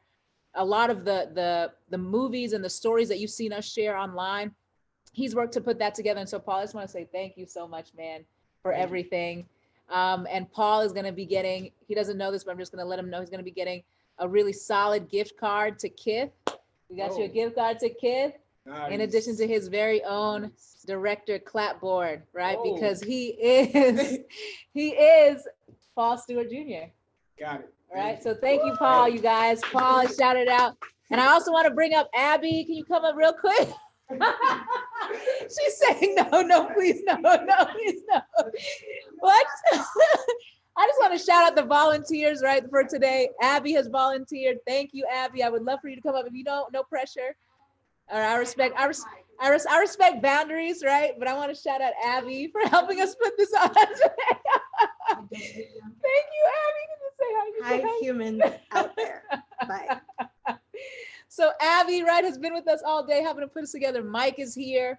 He's in another room helping to put this together. I could not leave without saying Demila Hayes from West Side Chicago. I can't even do a West Side, right? One of the dopest interns. Like my intern started about 2 weeks ago, 3 weeks ago.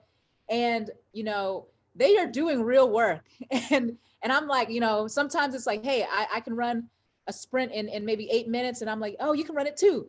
You know, but it's like, yo, they're just starting to sprint. So, you know, they're trying to keep up, but they've done a great job of keeping up and producing a lot of the content that you're seeing as well. So Demila, thank you so much for just putting in so much work. This woman literally helped us go from what, 300 followers on Facebook to 500 in the course of 2 days. Her and Danielle Thomas, who is our other intern. So just shout out to the interns, y'all. They are incredible. We are so fortunate for them to be here to help put this event together. Man, shout out to Rob Laray, y'all, for giving us the music for today. And before we even finish, y'all, I just want to share a quick video, right? This is us celebrating Juneteenth. And so I want to take the moment to just, as we begin to wind things down, I want to just share with you just what Juneteenth, you know, means for us, right? So I'm going to share with you just a video that we've created as a team. Again, the person who led this was the incredible, the renowned, amazing, super talented Paul, who made this video. And so I want to just take a moment to share with you our Juneteenth video. All right, y'all. So listen up. I'm going to share with you my audio and sound, and I'm going to share with you my screen so we can watch this video together. It's extremely powerful, and it just talks about what Juneteenth really means to us, how we're going to take this day in. So listen up as we play this video. I'm going to share my sound so that you can access it. It's not playing yet, but let's do this. I got to go to share audio, which is about to be right here. All right, maybe not. I hope this plays. Or let me see. Give me a second, guys. Hopefully you can hear, and I'm going to press play. Oh, is it ready to get volume on this? Paul, is it ready to get volume on this? I'm praying from my computer or no? All right, give us a second, y'all. You playing? You want to hear it from you? Yeah. Sure. Where's the student zone? You gotta just press it. You gotta let me do it. You just like scroll up. You on YouTube? Yeah. Okay. No. Facebook. Give us a second, y'all. I gotta go to stop share because I'm sharing my screen. Got it. Oh, is it? Yeah. Did you put the audio thing when you shared it? I think so. Yeah, go there. Right here? Mm-hmm. All right. Audio settings. I see you now. Yeah. Hey guys. Did you see the screen before? Yeah. You can hear me. Okay. But this wasn't playing. But it wasn't. It's delayed, so I don't know. Wow. Oh, right. It wasn't. It was wouldn't I be able to hear it though? Shouldn't we? It's okay. We'll just do it later. Just none still. We'll come back to that, y'all. But when you shared it before, I saw it. Yeah. Okay. So it's showing. It's just not playing. Sorry, just didn't hear it. Yeah, it's all right. We'll go to Rob to kick us off. All right, y'all. So we're gonna share that with you all via YouTube later, right? You'll be able to see more of that video. We published it earlier on our Facebook, but we'll have an opportunity for you all to just hear more of just what Juneteenth means to us later on. But I do want to end with this. So we have been so fortunate to have an incredible just artist, you know, in the form of Rob Laray, be very close to us and just the work that we do. Right. And so what we're going to do is just, I'm so excited to announce that we have today officially Student Dream. We are coming out with our first single, y'all. Right? She said, wow. We are coming up with our first professionally crafted single, right? So we're coming out. This is going to be the first song off of an album that we as an organization are putting out there with the help of our artist in residence, Mr. Rob Laray. And so this single, y'all, is going to be for sale. It's going to help us support the work that we do to train Black students. After Rob speaks, I'm going to put in the link where you can go and purchase the single to support us. And again, this whole day, you guys, has been about building Black empires. And we can't build that without you, without each other. And so please, I just invite you to support our work. Today actually marks the beginning of a 10-week campaign that Student Dream is launching called the Equity Campaign. And this Equity Campaign is a campaign to raise $3 million so that we can train 2,500 Black student investors and entrepreneurs by 2025. So today, y'all, is the day that marks the beginning of Student Dream's Equity Campaign, a fundraising campaign to raise $3 million over the next 10 weeks so that we can train 2,500 Black students across New York City, across Brooklyn and beyond, to become Black investors, entrepreneurs, and build wealthy communities, y'all. You know, but there's stuff that we have to go through before then. And so I want to just encourage you to donate to Student Dream, right? You can go to studentdream.org/donate, you know, to donate just whatever is generous, whether that's $10, $100, $50, $1,000. We want you to be a part of this, y'all. We want you to join the community. We thank you for being here. And I just want to welcome to the stage Rob Laray to present our new single, Ain't a Dream, y'all. So listen up, Ain't a Dream, presented by Rob Laray.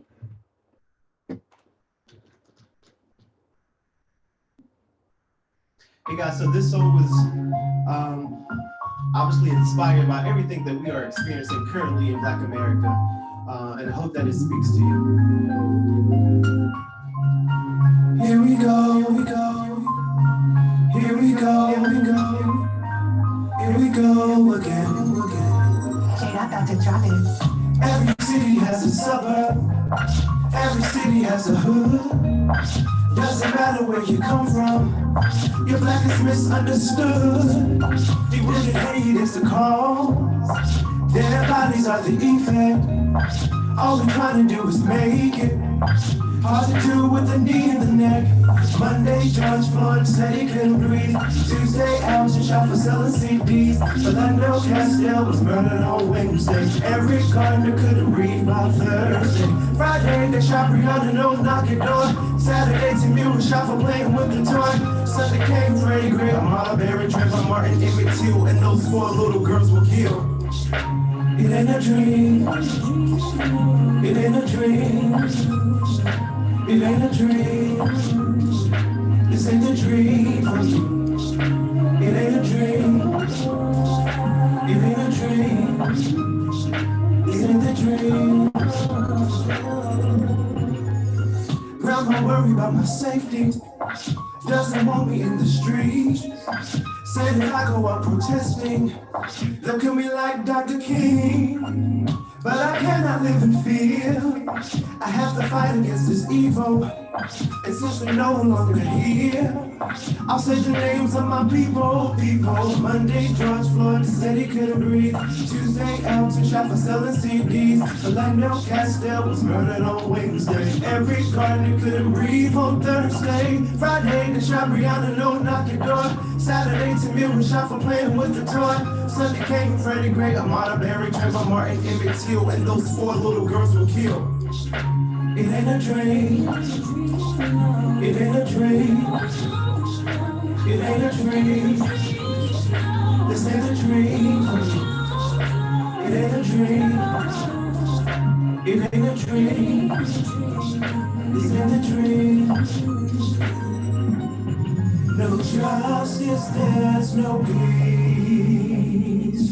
Malcolm said, you can't separate peace from freedom. Ooh. Yep. For 400 years a slave, guess I'm finally fed up.